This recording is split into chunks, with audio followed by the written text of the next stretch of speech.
Good evening. Welcome to the regular commission meeting. Put your foot in the tank. Terry, can we have the roll, please? Mr. Markert? I'm here. Mr. Long? Here. Ms. Cassell? Here. Ms. Burns? Here. Mayor Carney? Here. If you could all please rise for the Pledge of Allegiance. I pledge allegiance to the flag of the United States of America and to the republic for which it stands, one nation, under God, indivisible, with liberty and justice for all. Thank you very much. You may be seated.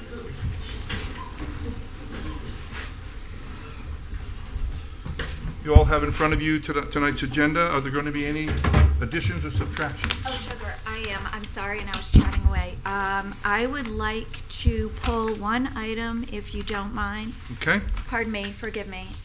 It's the 6B, opioid litigation. 6B, okay. I think we have those several people want to do that. That's fine. Okay. 6B will now become 7AA. Thank you. We are deleting item 6C from this agenda to be taken up at a later meeting, date not yet certain.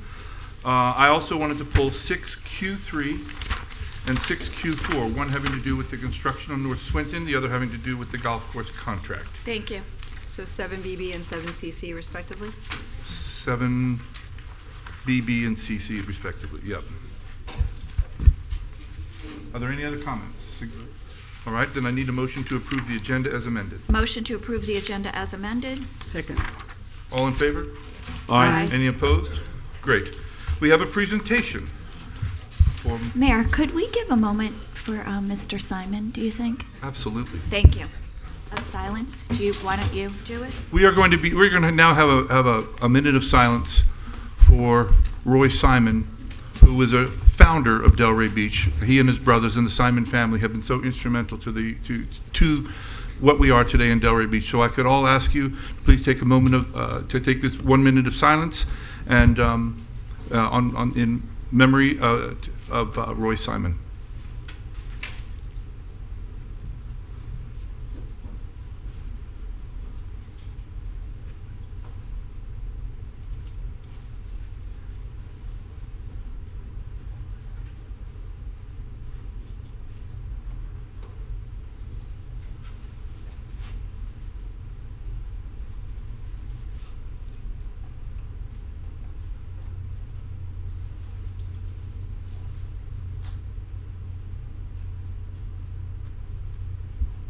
Thank you, Mayor. Thank you very much. Continuing with our agenda, we have a presentation. So, Mr. Mayor, I'd like to facilitate that if I may. Okay. And what we have is, of course, a point-in-time homelessness population presentation in Delray Beach, Florida.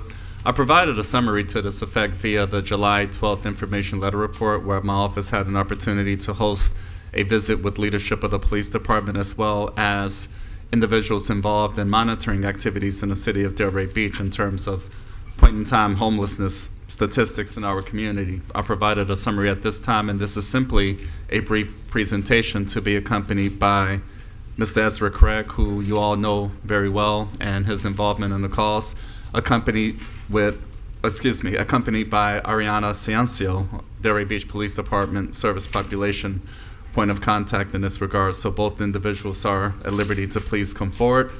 And interestingly enough, Mr. Mayor, ladies and gentlemen, we also have representatives from the Boynton Beach Police Department who is here to experience the presentation and learn from the city of Delray Beach and what we're involved in, because of course we have similar issues and challenges in that regard. So welcome to Delray Beach, Florida. Thank you all for joining us as well. Mr. Mayor, ladies and gentlemen, please do. Thank you for this opportunity. Again, I'm Ezra Krieg, Chairman of the Delray Beach Initiative to End Homelessness, and I'm very honored to be accompanied by Ariana Ciancio, Service Population Advocate Manager for the Delray Beach Police Department. Who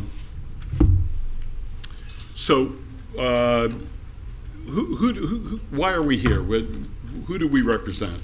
The Delray Beach Initiative to End Homelessness is a collaborative organization of about 100 individuals and organizations who are working together to find proactive. So sorry. No I problem. apologize profusely. To find proactive and positive solutions to the challenge of homelessness in our community. You might want to think about us as a bunch of do-gooders. And among our group, there are a lot of very good do-gooders. Boy, that's a hard one. But really, it was brought together by former Chief of Police Jeff Goldman, with Daryl Hunter involved, and has been carried on by the police department. Basically, the police department was being asked at that time to arrest their ways out of homelessness in our city, which has never worked in any city in the United States in America. And so Chief Goldman and Daryl Hunter brought a group of people together to say, how can we deal with this effectively? My problem was that during the meeting, I got up to go to the bathroom, and when I came back, I was chairman. So far, no one has left our meeting at some inopportune moment so that they could become chairman. This tradition has been carried on through Chief Sims and has really been supported very much by Chief Russ Major, who has really provided us a lot of support and a lot of help. So we just want to bring together a collaboration of many organizations that we work with in order to do the job that we do. They are also a part of our initiative to end homelessness in the city of Delray Beach. Some of them that stand out right now, we have City House here, we have the Delray Beach Housing Authority, we have the library, we have Shona from the Caring Kitchen, we have the Boynton Beach Police Department, who we really recently worked on a case with, and I guess anyone here that's part of our group, we have Temple Sinai in the back.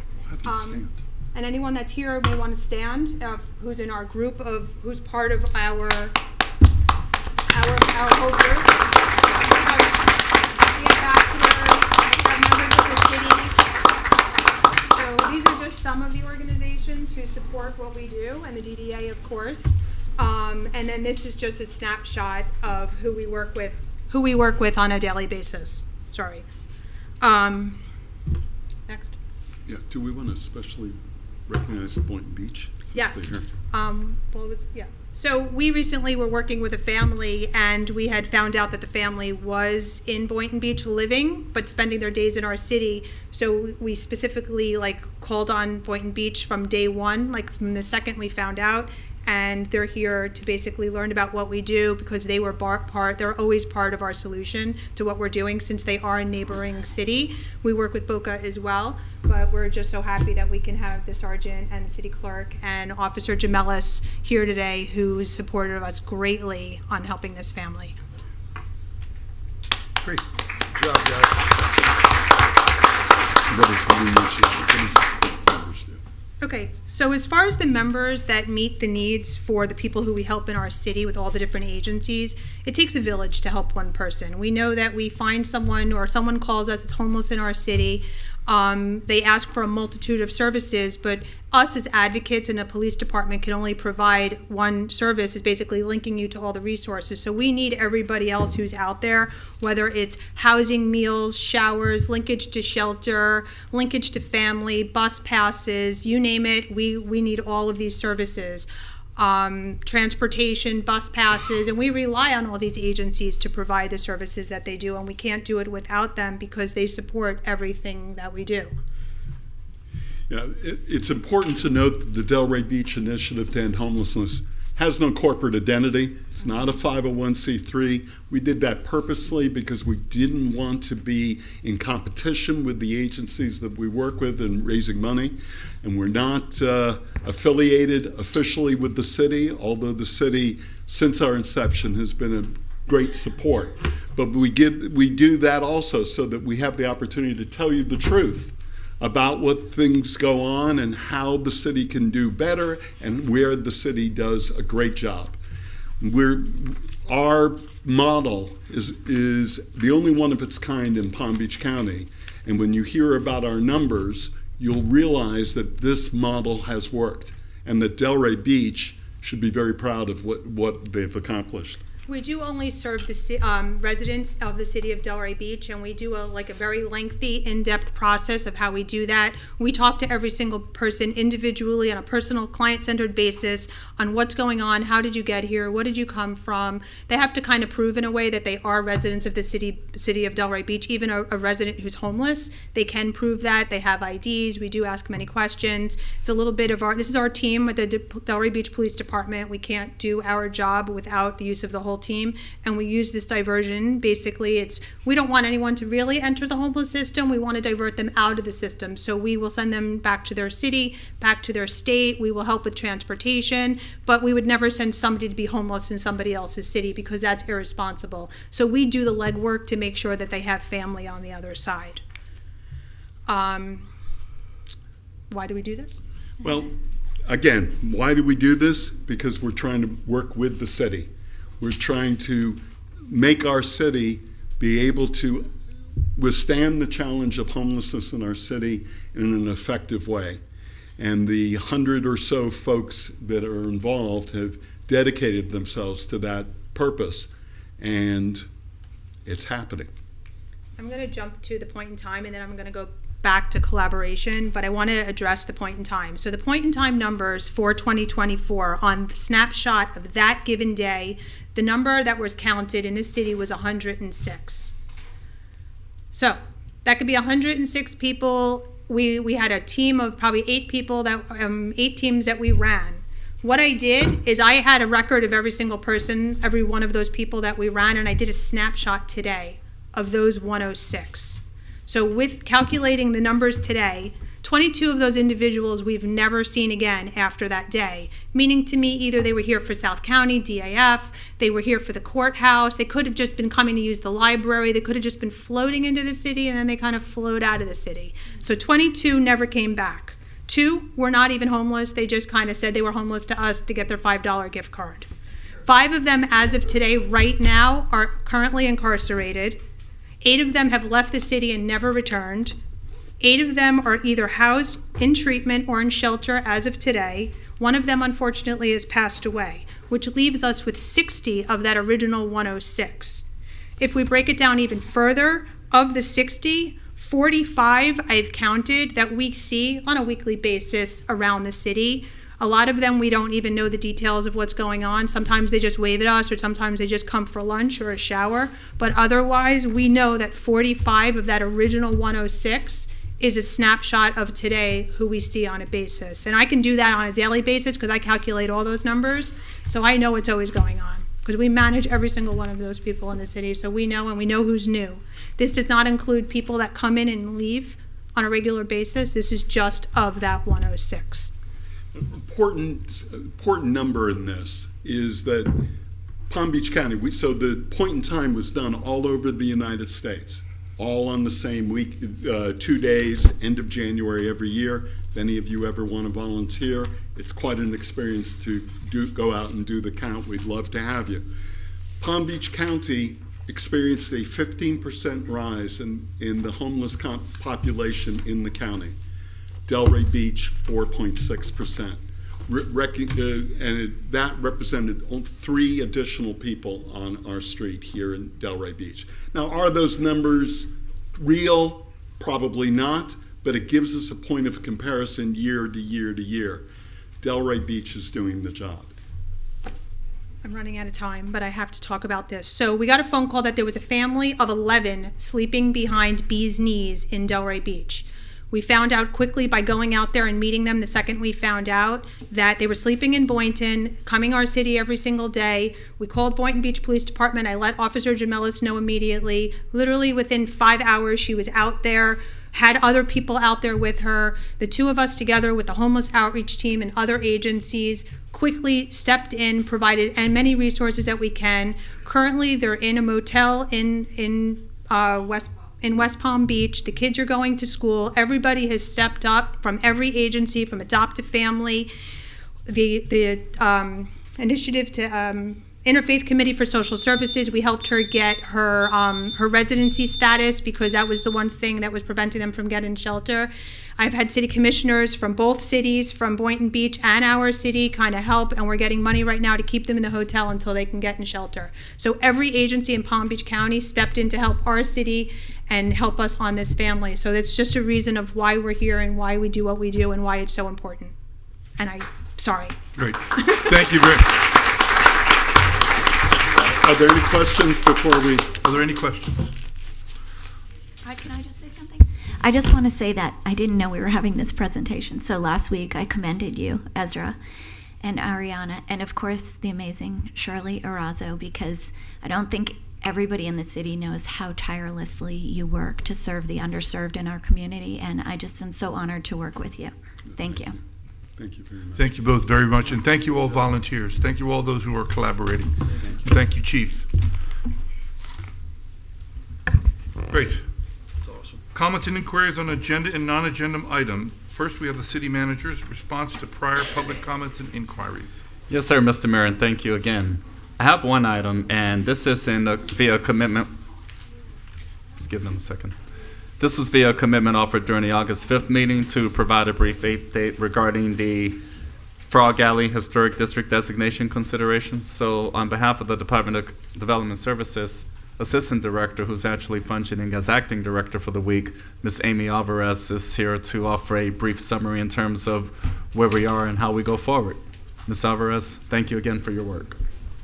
Good evening.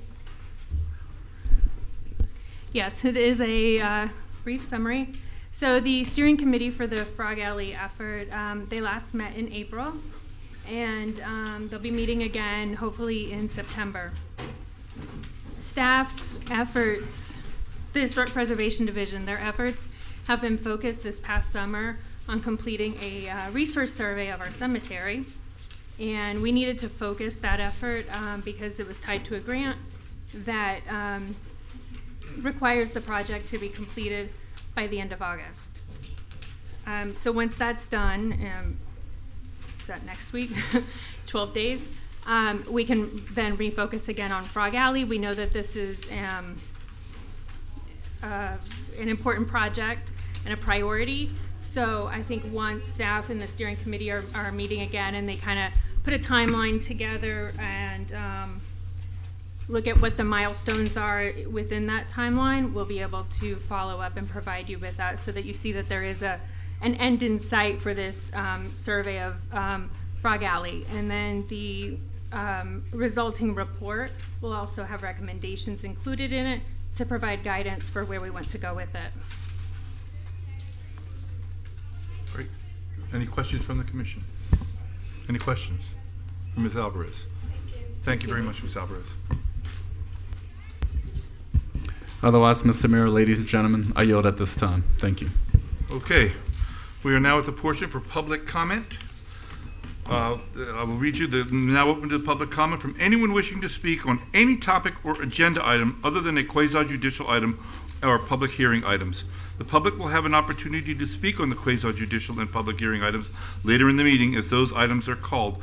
For public comment, please sign in, state your name and address for the record. Each of you will have 3 minutes. Mr. Mayor and Commissioners, my name is Gary Leopoulos. My address is 1021 Northwest 5th Avenue. Tonight I am speaking as the Vice President of the Community Land Trust. I did hear that recently the public spoke, I think at a town meeting, with regards to our organization. I think what I did hear is that they didn't know necessarily our board members. I did want to introduce myself to the public. A little bit about me as far as when I was a city commissioner from 2009 to 11, I became the liaison for the Community Land Trust. After that, I joined the membership. I then became the vice president, then I became the president. I stepped down from being president, and now I am vice president again. But I think it's important just to understand about our organization. It started in 2006. This program is not for everybody, okay, without a doubt. But the fact is our mission is to provide affordable housing. And the fact also goes to is that we've done 97 homes within our community over 18 years. And I want you to think about 2006 to today, right? Thank you. But think about what happened. No, he's not going to let you clap. Listen, but I want you to think about what happened during that time period. We had the Great Recession. We had a pandemic. Let's throw that in. Let's also throw in the construction crisis. Okay, we've had one foreclosure in 18 years. So I understand, again, when people talk about our organization, is it the right fit? But I want you to also think back prior to 2006, how some of the neighborhoods were. There were a lot of abandoned homes. Things now have been replaced with new structures. If you've ever seen one of our buildings, they're adorable, and we're filling the need of people that need homes. So I just wanted you to know that. I think it's also important to understand what this organization is. With our CFO, when you go statewide or you go nationwide or nationally, we are well respected. Now, I do agree that a lot of it is because of this city and the CRA. Without that partnership, we would not exist. But the fact is, due to our organization and what we do, we constantly are volunteering throughout the nation to help other organizations. It's a need. It's one that you need. It's probably not as important as the homeless, because that was a very powerful speech, but ours is serving a purpose, and I just wanted you guys to know that. Thank you very much. Thank you very much. Montre Bennett, 323 Northwest 2nd Avenue. I'm going to speak briefly about a Facebook post that I seen about the schools and their grades. I just want to know, is a A passing, is a B passing, and is a C passing?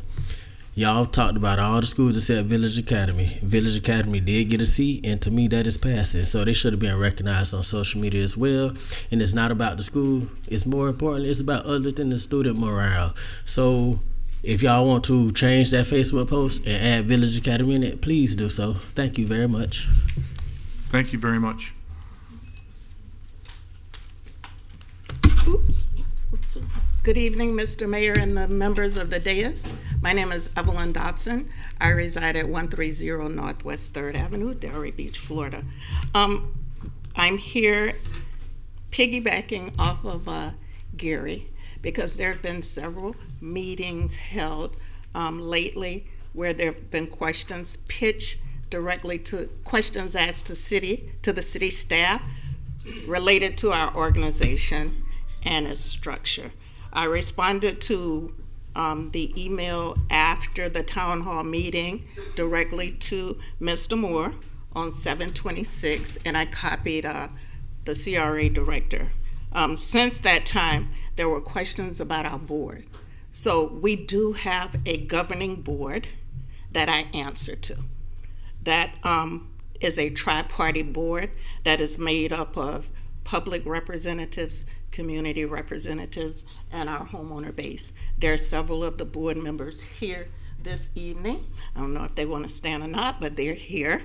And they are responsible for approving and adopting policies related to our program services. Our program services provide affordable housing for very low to moderate income households. And as Gary stated, we've been in existence since 2006. I was on the CRA commission before it got started. I have been with the organization as staff since 2007. I truly love what we do. I love the difference that we have made, which is a small difference in the city. But when I see the people, they come to me, they come to us, they want better. And that's what we're all about. We're one of several housing providers in Delray Beach. Like Gary said, it's not for everybody. But for those that want our services, we're there. We backstop our homeowners. We're there for them 24/7 to help them with any issue that comes up with related to housing. Statewide, the Southeast region, we have 3 CLTs. Nationally, now there are more than 31. Well, locally, for the state of Florida, there are more than 31. So anytime staff is questioned, please direct them to our office. My email is on the website. The board members' names are on the website. We've been in the same location for 18 years. Thank you. Thank you very much, Ms. Dobson. Good evening. My name is Sheila Townsend. My address is 200 Northwest 5th Avenue, Unit C. I am not only a Delray Beach Community Land Trust homeowner, I'm also the treasurer of the organization. With this program afforded me an opportunity to purchase a home when I could not purchase a home in the outright market. I had been a homeowner previously. I owned commercial real estate as well, but due to life situations, I was no longer in that particular financial situation. This program afforded me an opportunity to be able to purchase not only just a home, but a home where I felt safe. The quality of the construction is unmatched, and the programs and the homes that we have spread throughout this city has beautified. You can see, as she said, we have had one foreclosure in that amount of time. I would like to know what other programs can say that. We do have programs to help our homeowners if they should need it, which is very important with some of these people who have never owned homes before.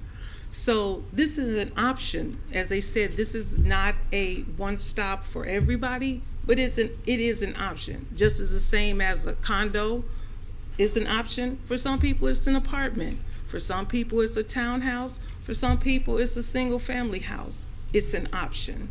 So I just wanted to thank Evelyn. The stewardship that she has provided to this organization is par none.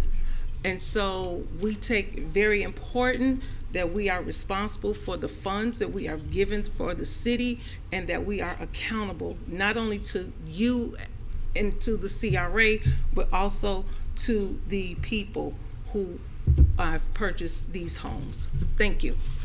I'm going to take a little time to plug your daughter, who won the doubles championship in Wimbledon this year. Yes. Won her first tournament, by the way, right here in the Delray Beach courts. Yes, she we did. are certainly a women's tennis center. That is definitely true. Yes, so I she just did. wanted to acknowledge, Yes, she did. It's full circle. I've come full circle to Delray. So, yeah. Well, welcome. Thank you. Good evening, Mayor and Commissioners. My name is Dwayne Randolph. I reside at 1323 Prospect Street, Delray Beach. I'm coming to you today on behalf of the Lambda Alpha Alpha chapter of Omega Psi Phi fraternity, the greatest fraternity in the world. Just a shameless plug there, but so we're coming to you, as some of you may know, may or necessarily may not know, that we had our fraternity, Omega Psi Phi, adopted Northwest 10th Avenue as our street cleanup back in the late 90s. We've been providing cleanup services on that street for over 20 years, 20 plus years now. And it covers from Atlantic Avenue all the way to Lake Ida Road.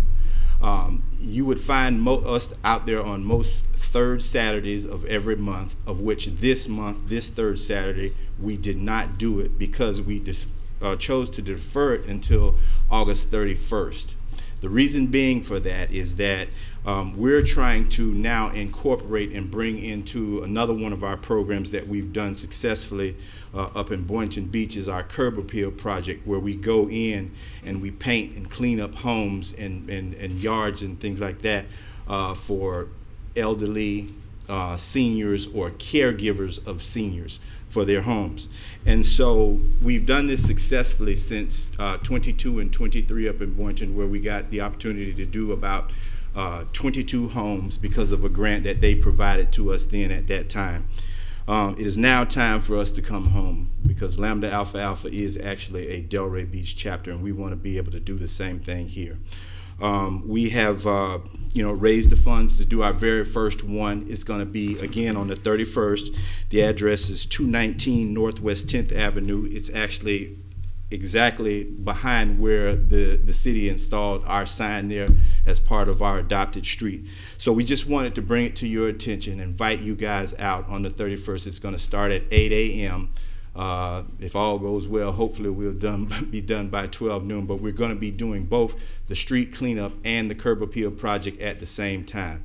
So again, if anybody in the audience has ever driven up and down 10th and seen all of those purple shirts, purple and gold shirts, that's us, Omega Psi Phi. Thank you very much. Thank you very much, and thank you for the work that you do. And also, if you don't mind, I'd like to share these with you just as backup information if you all decide. Thank you very much, Mr. Thank you. Randolph. John Powers, 1545 Augustus Circle, Delray Beach, Florida. I'm here on behalf of the private valet companies that operate on the Ave. I know that the current agreements are going to be amended in October, and I just want to get it on record that the current price cap that was put in place in, I believe, 07 needs to be addressed. They capped us at $10, which capped our revenues to, the revenue rates at those times, and our costs of doing business they're 5-6x in a lot of the categories, whether it be insurance, leasing the lots, all that kind of stuff. Not to be confused with the flat surface management that is kind of out of hand. That's what a lot of the stuff is moving towards. But the valet parking that we operate with the city by leasing the queues, I represent the Menon Group, Big City Group. We do a lot of the valet in downtown. We're a local company. We hire from local, and I just think that the rates really need to be addressed. I've worked with the parking board. This was recommended in 2019, and we were moving towards doing it, and then obviously the pandemic hit, and it kind of got put on the back burner. But I know that the agreements are up in October to be reviewed, and I'd like to be a part of the process. I'm happy to sit with anybody. I've emailed, past and present commissioners. I'm pretty aware of what goes on, as well as Dave and Butch. We're pretty much the two biggest operators on the Ave, and we're all, from here. And in order for us to survive and keep in business, we have to raise the rates, or I don't know what we're going to do. So I just want to get on record, and I appreciate your time. Thank you very much, Mr. Powers. David Leonard, 7176 San Grace Lane, Lake Worth. Just like John, I'm also an operator of a valet concession in Delray Beach on Atlantic Avenue. I'm the president of South Florida Parking Services. I've worked at the valet queue at 32 East Atlantic Avenue for almost 25 years. I've been the owner-operator of this valet queue for the past 15 years. Excuse me. I'm here tonight to shed light on the issue regarding valet parking pricing limits currently imposed on the valet parking operators. Based on the current parking license agreement, operators can only charge $10 for the valet parking plus an additional $5 for stays in excess of 4 hours. In recent years, the expenses paid out to operate my business have grown exponentially. This includes liability and workers' compensation insurance, labor costs, parking lot fees, and uniform costs. Yet the revenue generated to cover those expenses has remained the same. It is my opinion that the current valet parking rates are outdated. The following example will illustrate my opinion. The current rates for metered parking along Atlantic Avenue is $4 an hour. Therefore, a 3-hour stay utilizing the metered parking would cost $12. The current valet parking licensing agreement only allows the valet parking operators to charge $10 for the same 3-hour time period. Valet parking should not cost less than self-parking at a meter. Valet parking is a premium service that is essential for the restaurant operation and the downtown as a whole. I am currently charging a $15 flat rate for the valet parking with no time limit on the amount of time the vehicles are under my care. With the level of congestion on Atlantic Avenue and the volume of vehicles utilizing the valet, imposing a time component would seriously impact the efficiency of the valet operation. In 2022, Delray Beach completed a parking study. The master plan produced from that study refers to the undue burden that the current pricing places onto the valet operators. The plan also recommended that the city should change the valet price cap to match private parking rates or eliminate the cap altogether. In conclusion, we would like to maintain the $15 flat fee for the remaining term of the contract, which expires, I believe, at the end of September, in the hopes that the city will see fit to raise the cap that valets can charge. Thank you for the opportunity to appear before you tonight, and your consideration in this matter is greatly appreciated. Thank you. Thank you very much. Good evening. My name is Pamela Brinson, 2920 Dolphin Drive, Delray Beach, Florida. I just wanted to say a couple of things. I'm also on the board of directors of the CLT, and I wrote down some things that I wanted to say, but I just want to speak from the heart. So this program and this organization have allowed a lot of people who could not obtain home ownership to obtain home ownership. And I just feel like, we're constantly under attack. And the commonality that a lot of us share is helping others. And that should be the goal, is helping others. Unfortunately, a lot of times when people, their own personal proclivities that they have, and they feel like, well, this person is doing more, this person is doing more. Let's just forget about all that. And a lot of times, a lot of people say, I want to leave a legacy. And the legacy sometimes is not always monetary. It's about service. And if you're going to leave your children anything, leave them a moral compass. I know what it's like to struggle. My son is 28 years old, and I struggled. I put him through college, and I have another daughter that's in college her second year. And I know what it's like to struggle, and I know what it's like to want help and not have it. So this organization is, like Gary said, it's not for everybody, but some people can benefit from this organization. So that's all I wanted to say. Thanks. Thank you very much, Ms. Brinson. Good evening, everyone. I'm Mariska Gatto. I'm the Cultural Arts Director at the Cornell Museum with the Downtown Development Authority, and I live at 5451 Privet Place. I wanted to come tonight just to talk to you a little bit about the museum and what we're doing there. I know some of you have not had a chance to come and visit, so I would love to just talk to you a little bit about what we're doing and what we've done since we took over the Old School Square Museum in December of 22. Let me just want to read to you what we're up to. So we are open free of charge all week from Wednesday through Sunday. We're free to all access. Donations, of course, are accepted. We have a museum store that curated and shows about 30 artists' work that is consigned to us. So the artists receive 65%, we receive 35% of that just to help with our operating costs. We do First Friday Art Walk. Every first Friday we're open 6 to 9. We have Wellness Wednesdays, yoga, that we offer for $5 a person. We have music at the museum on Wednesday afternoons. We offer group tours by appointment or walk-in. Anytime anyone walks in, they can get a tour of the museum. So we are showing contemporary art by regional artists, our local gold.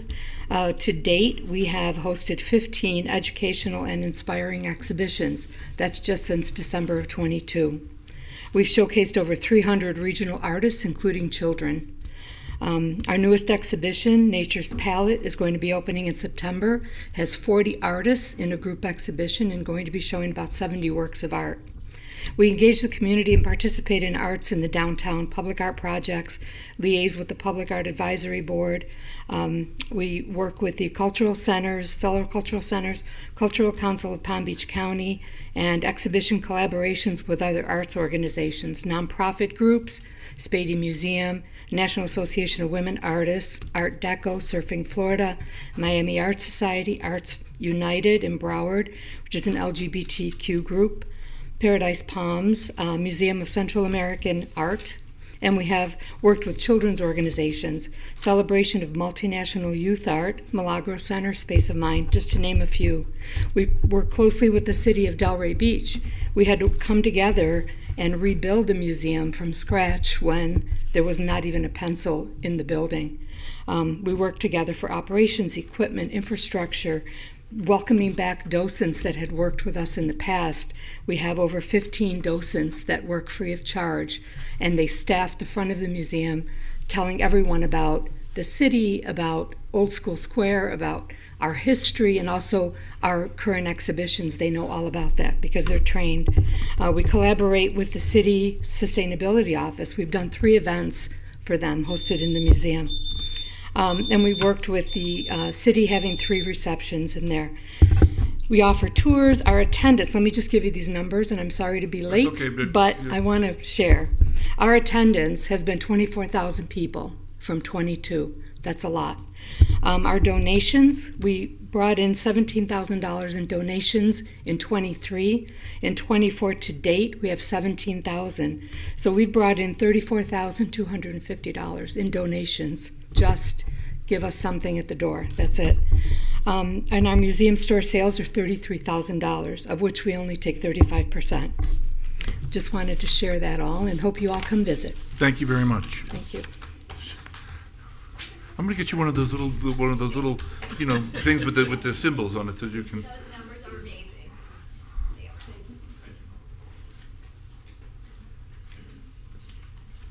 you. Thank you. Easy, easy. It's a stump. You need one, did you provide one to the clerk? I did. That's all I asked. My name's Mary McCarty. I'm at 1109 Vista Del Mar Drive, Delray Beach. I bumped into Rob Long today at lunch, told him about what I was going to say tonight, and he said, "Oh, you're giving a stump speech." So I am here to talk about stumps. And Mayor Carney, since the first time he sat down with our city manager after he was elected, talked about stumps, the end of March, and it's because of me. I have been nagging him, and he has been bringing it up to this board and bringing it up to the city manager, and nothing has happened that I can see since March. So I am here to bring it to everybody's attention. I think when you have these stumps all over town, it sends a message that we don't care about our town.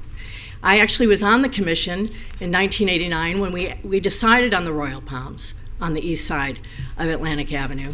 I actually was in favor of the shade trees, but the mayor wanted, at the time, Doe Campbell wanted Royal Palms. Some of you will probably remember the big fight we had on the commission over that. So we split the baby, and the mayor got the Royal Palms. The problem is, when you cut the stumps because they're diseased, you're leaving the disease to spread to the other Royal Palms. And that is what is happening. And the disease is contagious. We need to have an arborist contract here to help with the maintenance of the Royal Palms, the care and feeding of them. They're very expensive trees, and to just have them fall apart like they are is not good for the look of our town and the image of our town. We need to have a plan for maintenance, removal, and replacement. If we don't know how to do it, let's call Palm Beach. They got Royal Palms everywhere. They probably have an arborist on staff, they probably have a maintenance program, and we need to maybe get their advice on how to do it. Ocean Properties has an arborist on staff for all of their properties they have in town. Maybe they have an arborist that we can put under contract. And then I do know people that have connections at a wholesale nursery. Maybe we can get a good deal on them. I know they're expensive trees, but in that packet there, you have trees, you have the stumps, then you have the trees without the tops on them. And then we have the replacement trees that we've been putting in that are this big of a trunk, and they're not royals, and it's embarrassing. They're twigs with little fur on top. We need to have them replaced with real Royal Palms like they did at Atlantic Crossing. And again, I know they're expensive, but you got to take you got to put it in the budget, 4 or 5 of them a year, or some kind of plan. It's something that sends a message when people come to our town and people living here that we just don't care. And I think we do care. And I tried to do it the quiet way, so now I'm here tonight to do it the loud way. Mr. Mayor? Would you like to comment? If I may be permitted, typically we do not respond to public commentary, but to your point, Ms. McCarty, pleasure to see you, first of all. And as you've stated, I've had several conversations with Mr. Carney relative to this matter. And I'm pleased to report that the Office of the City Manager will be soon executing the necessary transactions with the Department of Parks and Recreation for contractual services for the stump removal activity, number one. Number two, I plan to offer via my August 30th report a Royal Palm maintenance plan, a brief summary as to what that looks like in that regard. So, ladies and gentlemen, we have been working in this regard. The necessary selection process for contractual services is being finalized, enabling me to execute that accordingly. So we look forward to progress. And again, we've taken this seriously, a la the update I've just shared in response. And progressively, we offer a maintenance program as it relates to the Royal Palms as well. So look out for the August 30th information letter report, ladies and gentlemen, on a dais, and that will summarize that path forward as well. And replacement as well. Maintenance and replacement program, okay, part of the notes to that effect, and that will be highlighted, and we'll offer a path forward in that regard. First step, of course, is the contractual services for the stump removal. That's what we've taken time to accomplish, and we'll be finalizing that in the coming days. And in all fairness to you, last week when he brought up stumps, Yes, ma'am. you moved forward to say something, And then he changed the subject. Well, if I may, Ms. McCarty. And I'm the only one in the ladies and audience gentlemen. waiting to hear what you had to say. Well, so it was a 6-day deferment because what I've just shared here today in response was essentially where I was going. I'm and sure I was it able to was. touch base. So Thank you very nevertheless, there's good work underway and we look forward to achieving this outcome. Thank you very much. Thank I you very appreciate much it. for your continued And thank support. you, Mr. Mayor and ladies and gentlemen, for allowing me to deviate from our protocols so that I can adequately respond. So, no, I appreciate it. I would certainly like to get this off my desk. Well, I just outlined the course of direction in several regards, so same here. So thank you. Ms. McCarty's always, not very, whatever. Anyway, thank you. Any more comments from the public? Yes. Seeing one. Stephanie Seibel. I live at 2340 Rabbit Hollow Circle in Delray Beach. And simply want to say thank you. We've had many encounters over the past few weeks with multiple staff from the city, from the Parks and Rec teen program, Assistant City Manager Allie from special events. We've had a lot of moving parts over the last few weeks. And I just wanted to say the staff has been absolutely incredible to work with. They've been most accommodating. We've had a couple last minute challenges, and everybody's been just collaborative and pleasant and genuinely engaged. So I wanted to say thank you. And also I'll be back hopefully in a month or so telling you some really cool things about our new weekend teen program, and hopefully a collaboration with the 505 Teen Center that we're kind of working on off to the side. So thank you. Great, thank you. Always good to hear that. Good No, you're evening. yeah. That would be Achievement Center for Children. Yes, thank you. Good evening, board. My name is Vicki Hill, and I reside at 13870 Oneida Drive, apartment B1 in Delray Beach. I am also a board member for the Delray Beach CLT, and I want you guys to know that it's an awesome program.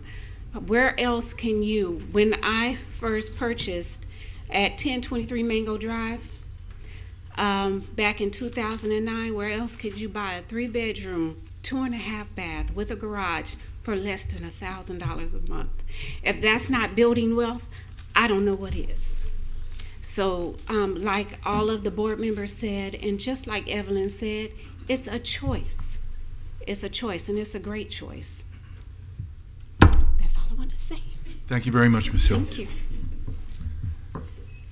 No one? Hiding, lurking behind the thing that I can't see? Great. Public comment is now closed. We have the consent agenda to approve. I need a motion to approve the consent agenda. Motion to approve. Second. All in favor? Aye. Any opposed? Great. We are now on 7AA, which is former 6B. Before we get started on this, I've done a lot of research on this since I saw it on the agenda, and I've gone back to some other discussions. And one of the things that struck me was actually Commissioner Burns had requested that we do a workshop on this so that we can discuss what the policy should be. Because being presented with a policy, I think, without us all having the opportunity to discuss it, to create the policy, because there are things in your policy. The policy references the Florida Opioid Allocation Statewide Response Agreement. It's not included in the material for me to look at, so I don't know what that says. There's different, we were required, whether or not we spent any money or not, to file reports in 22, 23, and 24. That would have been nice to have been part of the material. So what I would like to do is to, if I have consensus here, is to really move this to a workshop so we can discuss and create what we think the policy should be. Notwithstanding your great work, I just think that there's a lot of other issues here that I think we need to discuss. It's $253,000, and I'm just not that we don't, because I pulled it. I had concerns as well. Same thing you had, plus the advisory committee. The advisory committee will be formed by the staff, and then they'll advise us. We can advise ourselves on what the organizations are in the city that are in compliance with the requirements of how we can spend. I don't want staff time being utilized for something that we can do individually. I don't mind a workshop, but I don't see why we don't just go through this ourselves and email the staff our thoughts. I have my thoughts written down. I can email them. What I'm saying is, I agree, whether we do, I think a workshop is good to flesh out what people think about what the policy should be, because I'm not accustomed to having policy decisions be part of a consent agenda. I totally agree. That's why I pulled it. I don't disagree with you. And going back and looking at, which I thought was a pretty good discussion in the Coastal Star, which I think gave the best, not to plug the Coastal Star, but they gave the best really discussion on this. And that's where I saw that you had actually requested a workshop. And I would be supportive of a workshop because that's what I originally requested. So so if we have consensus here? I love workshops. I know you love workshops. We're going to hold it. He wants it on Saturday morning. At 9 o'clock at night just on Christmas Friday. Eve. Don't worry about it. It'll be fine for you. It'll be fine. So is that a consensus, Jose? Sure. So if City Manager, if we could put this on a workshop? Okay, I would like to accomplish this sooner rather than later. And the basis for us going forward in this regard is the presentation we offered via the July 19th. Right, no, I know. Excuse me, not July 19th, that's incorrect. That would have been July 16th City Commission meeting. We offered a brief presentation in that regard, and there was some consensus to go ahead and proceed as noted. So I appreciate and support the avenue for a workshop meeting, and given the work associated therein and the financial opportunities currently available via opioid litigation outcomes, perhaps if it's okay with everybody, we have a September opportunity, September 10th, to engage in that regard, or is that cutting a little bit closer for some of you all? Otherwise, I think that would work. That's fine. That's Okay. fine. Because, I mean, and also looking at some of the litigation, a lot of the stuff is being challenged. I don't think they even know where some of this, where the ultimate stuff's going to go. I mean, there's some different chat. We've received some of the funds. I mean, they're sitting in a line item. We have 3 years worth of funds, but we have another 18 years worth. This could 18 or 20. It's an extended period for so repayment. that's why it's important that we actually establish a policy, because it's not just the 200 and something thousand we I don't received. disagree with that. I agree with you. I pulled it for that reason. I totally agree. I thought you were coming back to speak. Yeah, she's got another picture. So, ladies and gentlemen, during our executive leadership team meeting this coming Wednesday, we'll prepare for a September 10th City Commission workshop meeting to this effect. So please prepare your ideas. That's a productive opportunity, and we'll finalize an updated policy for eventual adoption by the City Commission to also include any thoughts relative to board appointments or whatever other arrangements you wish to make. Right. And meanwhile, I think if we have comments, we should give you what we think, what we would like the policy Please to do. be, so that you have time to kind of noodle all that before we sit down in the workshop and try to develop. That would not only be fantastic, but quite productive as we prepare for the 10th as well. Let's do the work. Just sent to Mr. Moore. Me too. I have a long list. As long as they're sent to City Manager Terrence Moore individually and not to the entire commission, to echo City Attorney Lynn Gillen here. And I'll send the settlement agreements so everyone has them. Yeah, Thank just so you. we could kind of see it. So on that note, no authorization at this time. The direction is for a workshop meeting Tuesday, September 10th. That is 22 days from now, 3 weeks from tomorrow. Great, appreciate it. Thank you very much. Thank you. Didn't mean to jump all through everybody, but I was following your comment on the workshop. All right, we have 7BB now, which is the approval of the construction services for North Swinton. I didn't have a lot of questions on this. And I kind of went through everything and I saw everything, and you've kind of explained it very well so far. What I'm really trying to grab with this, which is why I pulled it, is what you think the timeline is. Because that's really what people want to know. It's great we're doing the contract and we're moving forward, we're budgeted for it, it's great. What is our timeline?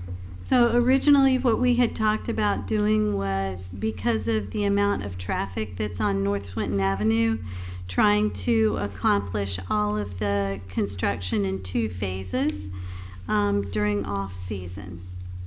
What we've done, because of the length of time it's taken us to actually get the contract to commission, we have waived that requirement for the timeline being in the off-season. We will begin construction on this as quickly as the contractor is able to mobilize, and we will continue through both phases until it's complete.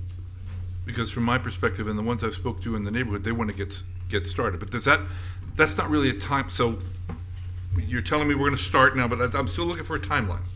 I know you're looking for a date, Yeah, well, that would be helpful, and I don't have one yet. Okay. Once we get the contract approved tonight, then we will sit down with the contractor and Yep. we will work out an absolute timeline that will look like the Gantt charts that we usually bring you for For the other capital for improvement projects, right. capital improvement projects. So as soon as the contract is approved and we can move forward with those negotiations with the contractor.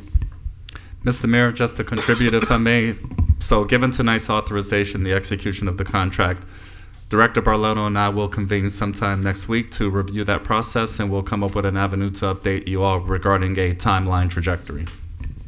Right, Commissioner Casal, did you have a Yeah, and comment? I say thank you. We do get a lot of questions about that, and then perhaps we could follow up once we have the timeline with some kind of a post online and on Facebook. It That's doesn't where have I'm to be going. very specific. There will be, before we start construction, there will be public outreach meetings. People will be invited in to see the entire project and to know exactly what's going to happen in front of their house and the exact timeline that will happen before we begin. So there are things that will happen before construction gets underway so that the affected public knows exactly what to expect.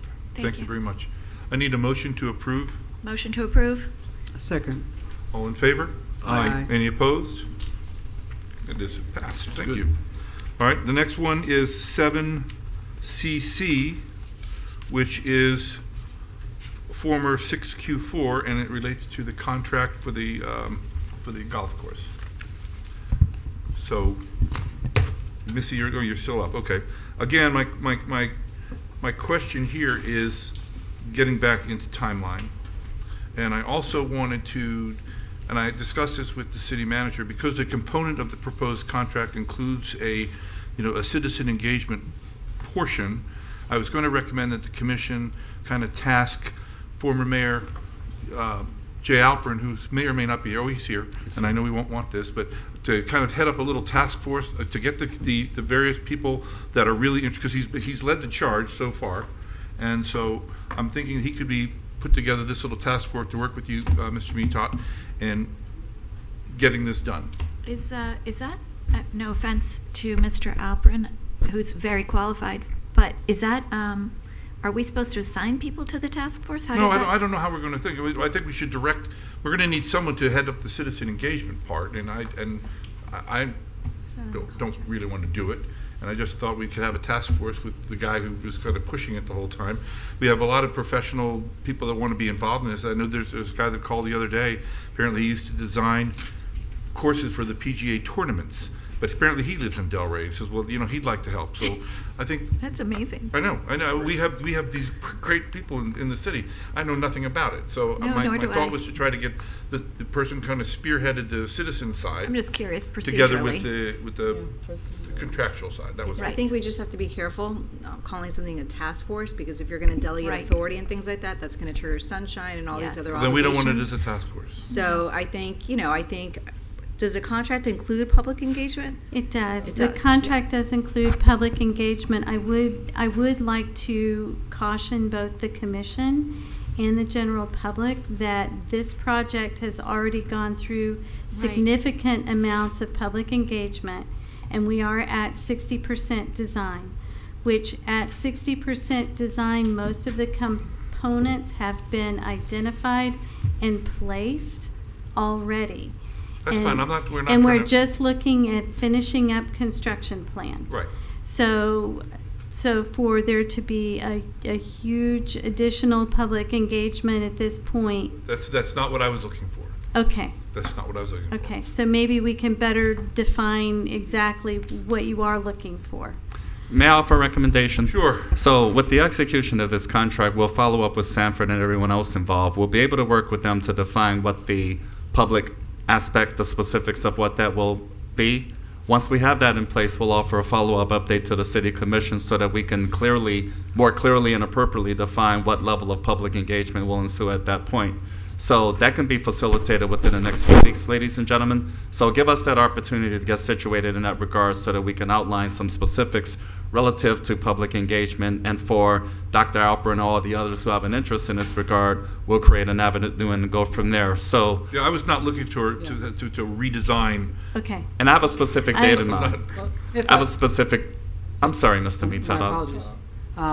Good evening, Mayor, Commissioner, Sam Mitad, Parks and Recreation Director. One thing I could offer is that we will make sure our team reaches out to Mr. Elpernett and a bunch of stakeholders, right? We have a men's league, women's league, seniors that have been involved, and also even HOAs that live Oh, you got along, neighbors, that's along right. course, You've got- right? you've So got we neighbors. want to make sure we reach out to all of them, so we will make sure that when our contractor puts together this public outreach, that all of those stakeholders that have that vested interest and the general public are aware of those meetings so they can have their input at those times. On that note, Mr. Mayor, what I'd like to do is come back to the City Commission with all of us involved to offer a public sense of trajectory in that regard, maybe the October 15th meeting. Today's August 19th, 2024. That gives us a few weeks to get the details squared away relative to contract preparedness and execution. By that time, we'll be able to update you relative to what the next steps would be in terms of public opportunity. So, Madam City Clerk, I would like to ask you if it's okay with the City Commission to note October 15, 2024, City Manager discussion items 5A for this particular purpose, and we go from there. But that will provide us with a solid amount of time to get a lot of prepared details squared away, notably the construction aspect of the vision. But we still need to get this approved today, right? You need Yes, definitely no, I wanna- highly recommend that. I don't want to delay. I'm not talking That's what about that I'm at saying. all. I'll make a motion if you'd like. A motion to approve resolution number 167-24. Second. All in favor? Aye. Any opposed? Great. Now we go to, thank you both. Thank you. guys. Now we go to, 7A, Resolution 162. Can I just have a moment of, a request for a moment of professional courtesy? Is that what it is, professional courtesy? Yeah, one moment.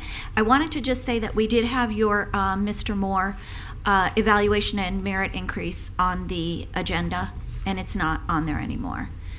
Right, and I had concerns. I spoke to our city attorney this morning because I was looking at Mr. Moore's contract over the weekend. It's online on our Legistar. And one of the concerns that I have regarding the contract is that on page 2, it says, contract reads, City Commission shall engage in annual performance evaluation and salary review of said employee made no later than August 1 of each year. And my concern, Mayor, not that I'm fine with putting it off. I did it and it's ready to go, but I'm totally fine with putting that off. But I think we need to get it on the record by Mr. Moore that he's okay with that. Otherwise, we are not in compliance with our contract. And no disrespect to Mr. Moore, but time and time again, when we find ourselves in litigation, we see the one thing that people go to is our contract, and then they say you were not in compliance with your own contract.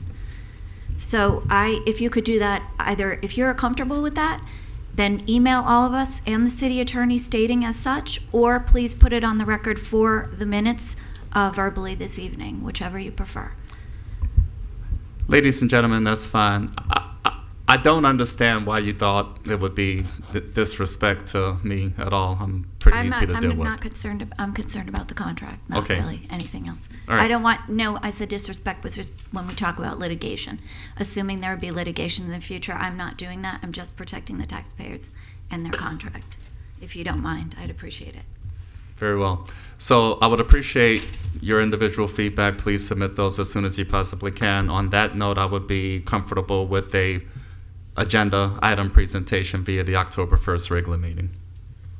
Okay, can we make sure that is typed up in the minutes? Thank you so much. I appreciate that. Thank you, Mayor, for that consideration. Any other comment? Okay. However, please submit those responses as soon as you all practically can so that I could accept whatever constructive feedback that might be. Otherwise, the formal consideration by the body will take place during the October 1st regular meeting. Thank you. Okay. We're all in agreement? Yes? Consensus? Good. Item 7A, do you wish to read the resolution? Resolution number 162-24, a resolution of the City Commission of the City of Delray Beach, Florida, approving a conditional use to allow freestanding multiple family housing in the general commercial zoning district, approving a waiver request to section 4.6.9D6D of the Land Development Regulations for a 22-foot wide drive aisle, approving a waiver request to section 4.3.304B of the Land Development Regulations for a townhouse-type residential building with an overall length of 222 feet 8 inches, approving an internal adjustment request for a distance of 30 feet between residential buildings, and approving a level 4 site plan, landscape plan, and architectural elevations for the project known as Tropics of Delray, located at 2400 and 2410 North Federal Highway, as more particularly described herein, providing for an effective date and further purposes. And Mayor, this is quasi-judicial, so if you want to read the rules. Yes, I'm going to read this is quasi-judicial, Yes, correct? sir. It is. Before you enter into the record, this is a quasi-judicial hearing, so I'm going to read to everyone the rules. The hearing shall be conducted in accordance with the quasi-judicial rules. The applicant and the city shall be allowed 15 minutes each to present their case. The public shall be allowed to speak for 3 minutes each, or a maximum of 6 minutes if the person represents an organization or a group of people who are present but agree not to speak. The city commission and staff and the applicant may be allowed to cross-examine a witness. The city or the applicant will be allowed to offer rebuttal testimony. The decision to approve or deny an application or appeal may not be legally made upon personal views as to whether the project is a good project or not, nor may a decision be based on the numbers of citizens who support or oppose a particular project. The law requires that the decision must be made on the basis of whether the project meets the requirements of law, the comprehensive plans, and the land development regulations. Now, if there's anybody who wishes to speak on this item, please rise and be sworn. By the authority vested in me as the notary of the state of Florida, do you swear or affirm that the testimony you're about to give is the truth, the whole truth, and nothing but the truth? I do. Okay, if you could enter the project file into the record. Yes, we will enter the project file into the record in just a moment, but for now, again, Amy Alvarez, Development Services, but I want to introduce Rafiq Ibrahim. He's our current planning principal planner. He joined us a year ago, and so he will be presenting the next 2 items. Someone to present him, but he will enter Good to see you again. Files into the record. Great. Any ex parte conversations or communications with the applicant on this matter? You'd like me to start? I had ex parte with the applicant very briefly. I spoke to Mr. Costello, I spoke to Ms. Alvarez, and I don't believe there's anything on the server. None. I spoke with the applicant and Mr. Costello. I don't believe you and I spoke, no? No others, yeah? That's it? Okay. You're up. Mr. Mayor, for the record, Gary Leopoulos, address is 1045 East Atlantic Avenue. We're GE Architecture.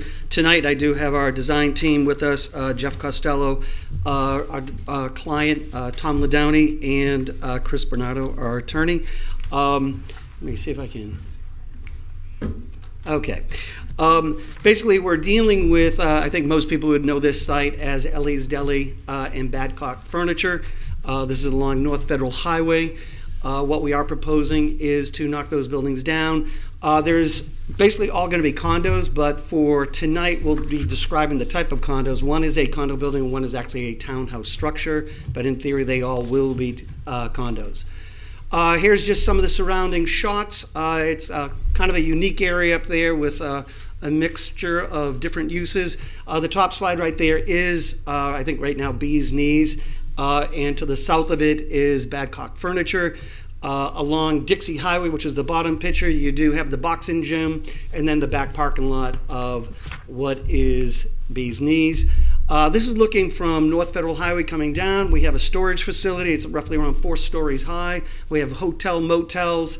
We also have some used car dealerships. We have vacant lots. This is actually looking from the south, looking north, and there's Badcock Furniture. One of the things that's kind of unique about this property, you will see, there is actually a cross-access agreement with Badcock Furniture and the boxing facility, which you will see on our site plan. Here are some of the other shots of, again, motel, vacant lots, the boxing facility. Again, some more shots. Used car dealership down in the lower left-hand corner. Across the way is a recently opened up a golf cart facility, and then I think right now Volkswagen is actually under renovation. So I'm going to try and go quick because I know I usually use up all my time and Jeff doesn't get to talk. There will be a conditional use request tonight. He'll go further into that. That is basically about a retail component. We do have 34 units. So what you are seeing on the right-hand side, those red boxes, those are the townhouses. And then on the left-hand side, the blue is actually the condo building that we are doing. We do have, as far as amenity buildings, we have tot lots. We have a lot of features that are going to be throughout this project. One of the things that we do have is some waivers that I believe we'll go further into. Some are stacking distance, some are some internal waivers with regards to street widths and building lengths. So here's our site plan. One of the things that we've done when we were dealing with some other projects on Federal Highway, in the past, Commission has talked about having more of what they call a sense of entry to the units. We purposely looked at these buildings, and the one on the south side, which is the condo building, you're going to see we have a continuous facade along the front. It has 3 separate pedestrian entrances. We also have on the north side where the townhouses are, entrances to the townhouses, and then one that actually will take you through the whole complex all the way through to Dixie. Also on this site, we have basically 4 main entrances and exits, if you will. The center one is actually what Ellie's Deli has right now as an entrance. On Dixie, we have 2 ways of getting in and out of the site. If you look along the left-hand side, there is a little bit of a access easement that we're showing. That is going to the boxing facility. Along the south side of the condo building, that's actually only an exit only. So you cannot enter in that side. So here's the facade that we have for the condo building. What you're seeing in the center here is we're trying to take, again, the facade to go all the way across the building, but at the same time we're trying to give privacy to the pool area, which is actually on Federal Highway. These 2 structures right here are more of a playrooms. We're talking about having meeting rooms, fitness, bathrooms for the pool area, and of course an entrance off of Federal Highway to go through the main gates. So that would be the plan of the amenities building. We also have some trellis areas for people to sit outside, and this is all facing internally to the pool area. We feel the ground floor is kind of a unique plan for this building. Every condo has a 2-car garage. Every condo also has a cabana suite. The cabana suite will have a full bathroom suite within it and also a kitchenette. We did talk about this with staff. It will be in the condo docs that these are not allowed to be rented out separately. These are part of the condo unit, and that will be all documented. What we do have in the main central entrance is going to be a large living room, fireplace area, people to meet, and then as we go up to the upper floors, we're going to have more meeting spaces. Again, each of the cabana suites have their own private little covered porches that face the pool area. Second floor, basically these units are broken up into 3 bedrooms, 4 bedrooms, and 5 bedrooms, so we're trying to give a nice mixture there. Understanding that this is a owner unit.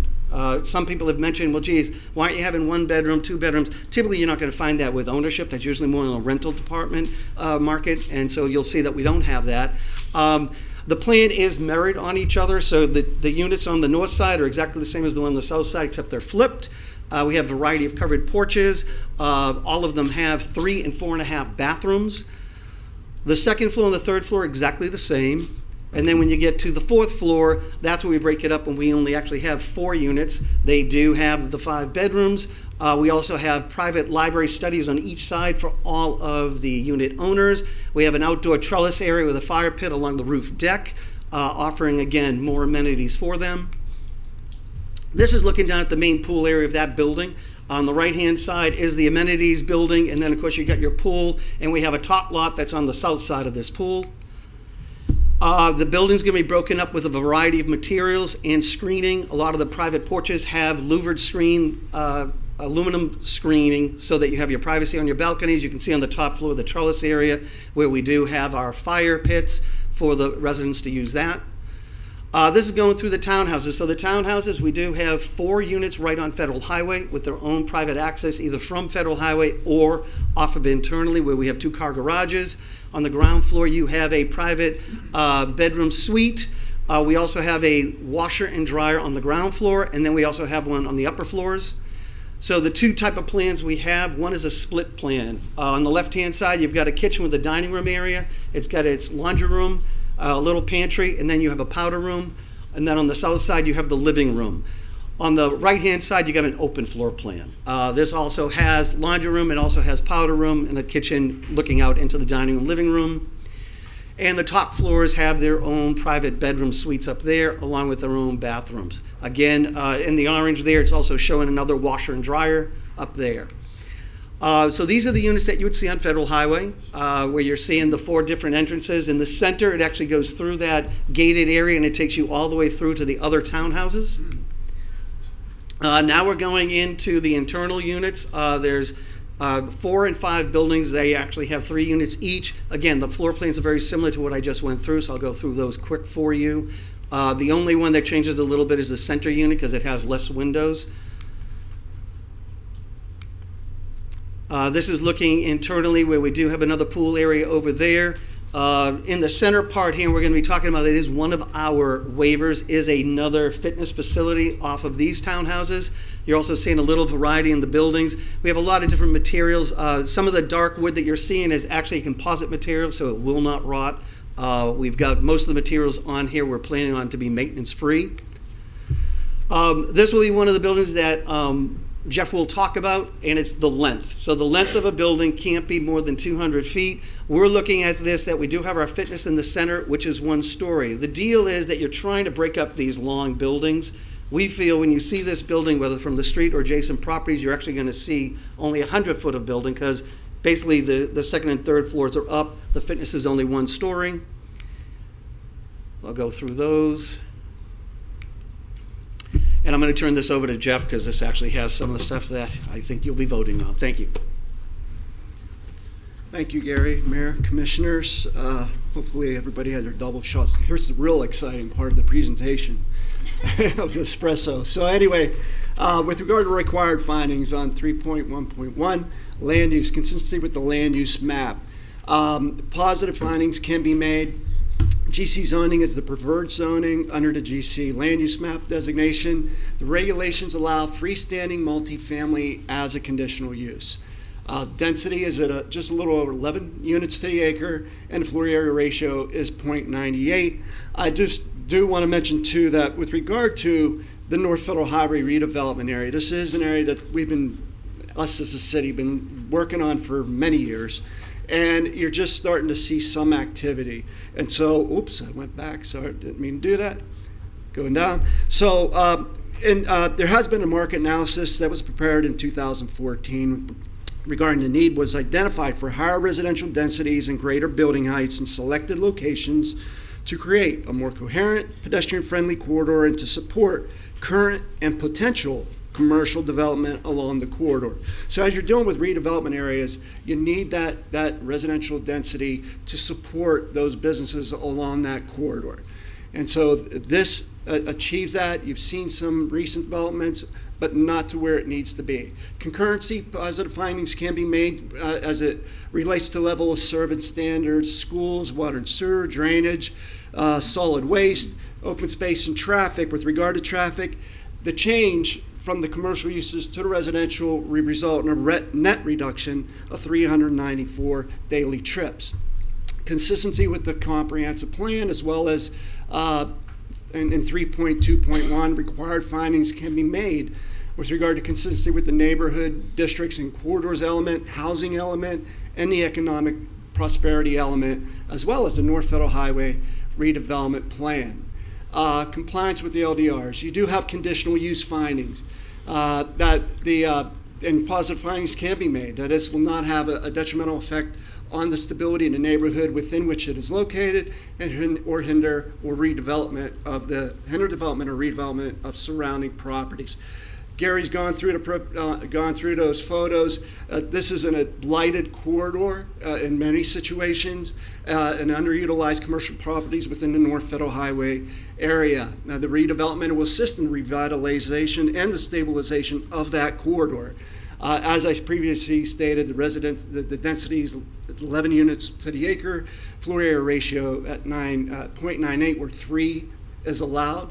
The buildings are oriented towards Federal Highway to preserve, to provide a presence along Federal Highway consistent with the plans, and development process consistent with the applicable GC and RM zoning district regulations, as well as the performance standards, which are highlighted in detail in your staff report. Site plan findings, same thing. The positive findings can be made with regard to the standards for site plan actions. There's a list, and they're explained in detail in your staff report, but positive findings can be made with the LDR sections 3.2.3A through L, and that deals with a variety of housing types, traffic circulation, multimodal, all the key planning items. The development proposal meets all the applicable standards, and there are no identified areas of concern with regard to impacts on the overall site configuration, building design on the surrounding area. Development proposal complies with the applicable development standards of the GC, and the 434K, development standards, lighting, off-street parking, bicycle parking, off-street loading. There is a loading demand statement provided in your backup, as well as the townhouse design and the performance standards. With regard to 433BB, performance standards for multifamily, positive findings can be made with those, all that listed on the screen. With regard to the waivers, the stacking distance waiver it goes through approval through a city engineer who has approved it. And to go into those details, as Gary mentioned, there was 5 access points, and basically to the site, and then there were the distances. There's a reduction. However, you have those multiple access points, and really from the edge of the right-of-way to the edge of the drive on either street, interior to the site, there's excessive stacking. With regard to the waivers, the drive aisle width, internal to the site, it's only adjacent to some of the townhouse structures. 24 feet is a requirement. A lot of city streets have a width of 22 feet. In this case here, we're dealing with a single loaded situation where vehicles on the other side are not backing into each other like you do with the parking lot outside. You have landscaping on one side. It has worked and has been approved in the past. So with regard to the waiver findings, positive findings can be made. With 469, the reduction in the drive aisle from 24 to 22 feet, for the reasons I stated. Again, this is a neo-traditional type of development that we're dealing with regard to the increase in the maximum length of the townhouse. Gary briefly touched on it. So that's really what we're dealing with, is the extending that building. It's about 41 to 45 feet from the property to north, which is the budget in. And as you can see, as he stated, you'll only see the upper floors. You'll see it as though it's broken up into 2 buildings. A 1-story amenity, the building setback's greater, accommodates 1-story amenity. As I stated, you'll see 2 4-unit townhouse buildings from the perimeter. The internal adjustments with regard to the building setback, if I just have a few more seconds, I'll be done. Take your So with regard underlining to few. distance between buildings, that's an internal adjustment, and so the requirement in the townhouse regulations is the 30-foot distance. We comply with that, and we comply with the building codes and fire codes. There is this section of the code. It's an older section of code that deals with a more suburban type of multifamily development where there's based on this formula. This provision isn't appropriate for non-residentially zoned properties or townhouse-type developments, especially in urban areas, such as in the Federal Highway Corridor, downtown area, and the other redevelopment areas. The North Federal Highway Plan emphasizes a traditional neighborhood design, which this provides, and the reduction is limited only to the areas between the courtyard areas as shown on the screen. Landscape findings, positive findings can be made. I won't go into the details of the landscaping, but it's going to be, of course, a great improvement for the corridor. The architectural elevations, the criteria for board action, the proposed masonry modern architectural style building complies with the criteria. And with that, there's just a number of different elevations. The renderings say a lot. You've seen it all. And we appreciate your support of the conditional use and site plan request before you this evening. Thank you very much. Thank you. To the city. Good evening, Mr. Mayor, respected city commissioners. Just to put the presentation.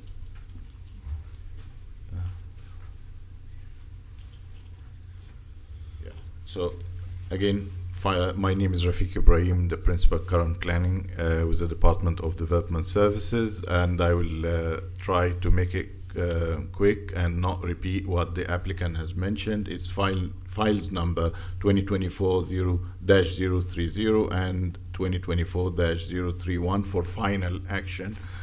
Today, Tropics of Del Rey Level 4 Site Plan application with conditional use and associated waivers. So again, the site is located 2400 and 2410 North Federal, a little bit more than 3 acres prior to dedication. Land Use and Zoning District, RGC. The proposal is for 18 units condo and 16 units townhouse typology. And I say typology because these are not fee simple townhouses, so it's actually zoning and planning wise, it's condo. Total of 34 units, and the level 4 site plan application is associated with a conditional use approval for a freestanding multifamily development. The code in section 449 requires a conditional use approval if a multifamily standalone is introduced into the GEC. It's also worth mentioning that it's permitted by right to introduce a mixed-use development where the commercial use is covering the ground floor, but this is not the case. This is why this is a conditional use in front of City Commission today. The application is associated with 3 waivers and internal adjustment, and we'll go through it and explain the difference between both. And the application was presented to Planning and Zoning Board on July 15th. Recommended approval 6-1. I'm not going to go through the site location, but it is important that the City Commission today observe the context and the adjacent properties, because this is one of the criteria of the conditional use approval. And again, photos from north, south, east, south, west, and the applicant has already gone through this. So the conditional use approval, as I mentioned before, it is required when a standalone multifamily development is presented, and subject to requirement of the RM zoning district, including the performance standards of section 433BB, except for setbacks and height requirement. Those are subject to the GC zoning district. So the conditional use findings are actually introduced in Chapter 2, Section 246A5. The City Commission must make finding that establishing the conditional use will not have a significantly detrimental effect upon the stability of the neighborhood, nor hinder the development or redevelopment of nearby properties. So this is why it is important for City Commission today to consider the following questions. Where is the property located? The context. What is the character of the neighborhood? What purpose does the arterial corridor of the North Federal Highway serve within the local and regional landscape? So it is also important to highlight the context. So the subject property is highlighted in the red balloon, and then there are 4 blue circles that are actually representing multifamily development that currently exist. And the yellow one is actually an approved multifamily that is not established yet. It's worth noting that all of these developments are east of the North Federal Highway, and our project today is to the west. Again, surrounding properties, low-rise commercial buildings and more of multifamily, the ones that I just mentioned. Again, this is the finding repeated. The conditional use conditions from A to G are focused on consistency and compatibility with the site plan. Those are criteria before the City Commission today. Consideration. whether the default development standards for the project are sufficient to prevent detrimental effect upon the stability of the adjacent neighborhood, displacement of an existing commercial use for the benefit of additional units. So the project is introducing a residential use instead of an existing commercial use. So the City Commission should consider whether or not this is a good option, and whether any conditions should be imposed to ensure the type. So it's also worth mentioning that a conditional use approval, City Commission can impose more conditions to make sure that the project is of positive impact on the surrounding. The site plan I will go quickly through because I need to explain the waivers. So 34 units, 18 townhouses in the red buildings to the right, and the blue is representing the condo building. Every unit has its own parking within and guest parking, except for where I will show you this. So this is the condo building, which is a U-shape facing North Federal. The periphery outside is actually the parking garages, and inside are the cabanas. And we had a discussion with the applicant just to ensure that the cabanas will not impose any additional density in the future. So, and they agreed to include this in the covenant, and they confirmed the acknowledgement of this. And inside is the swimming pool, and again wrapped with buildings from four sides and enough protection from the North Federal Highway. The townhouses are 5 buildings. 2 buildings to the left are 2 units each, and then 2 buildings are 3 units each, while the large one is actually one structure, which is a subject of one of the waivers, and I will explain it in a minute. And the spine in the middle, which is more pedestrian-friendly environment, space for residents to socialize and spend time. And actually the entrances of the townhouses are oriented towards the internal spine, while the garages are to the other sides. It's worth mentioning that every unit has provided its own guest parking in the driveway, except for the ones are highlighted here due to the length of the driveway. So the dashed dotted line is actually pointing to the guest parking for these units. So we worked with the applicant, and they were considerate, and actually they provided this modification to the plan. And similarly, the condo building, these units to the top, so these are the 6 garages, are not actually having guest parking like the others. So across the driveway, the parking is also provided for guests.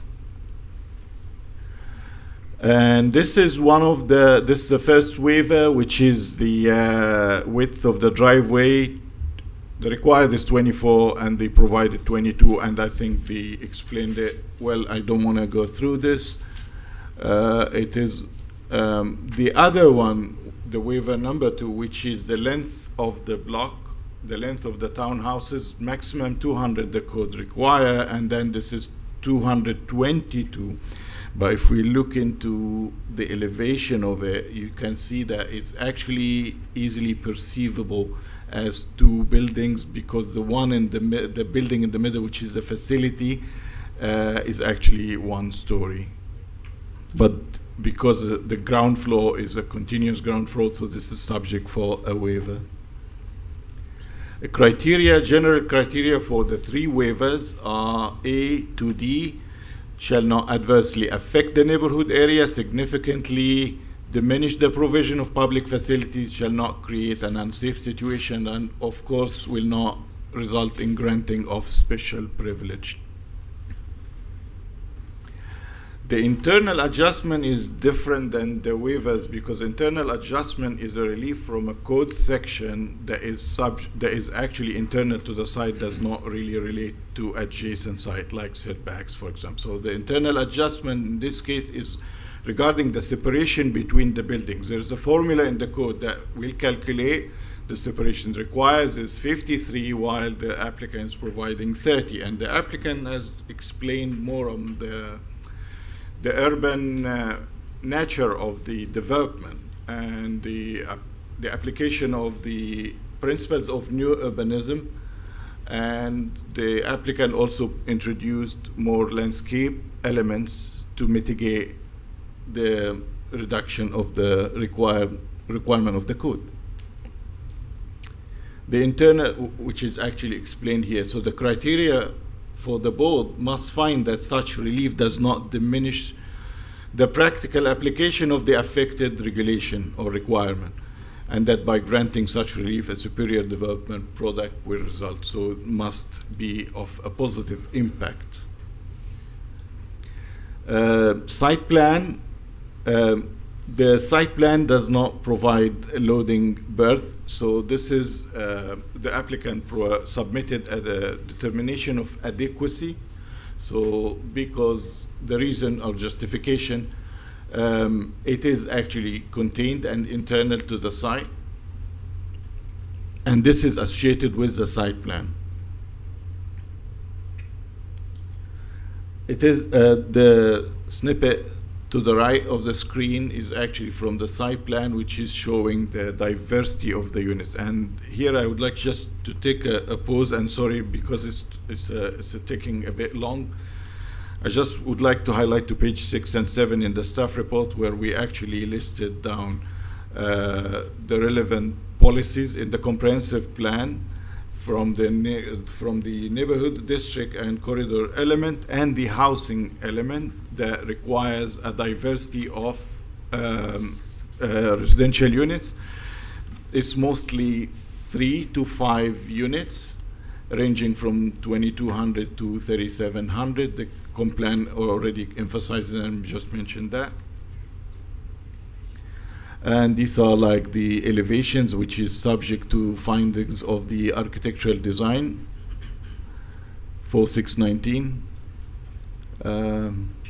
More elevation, and this is a view from the distance between the two buildings, which is subject of the one of the waivers, separation.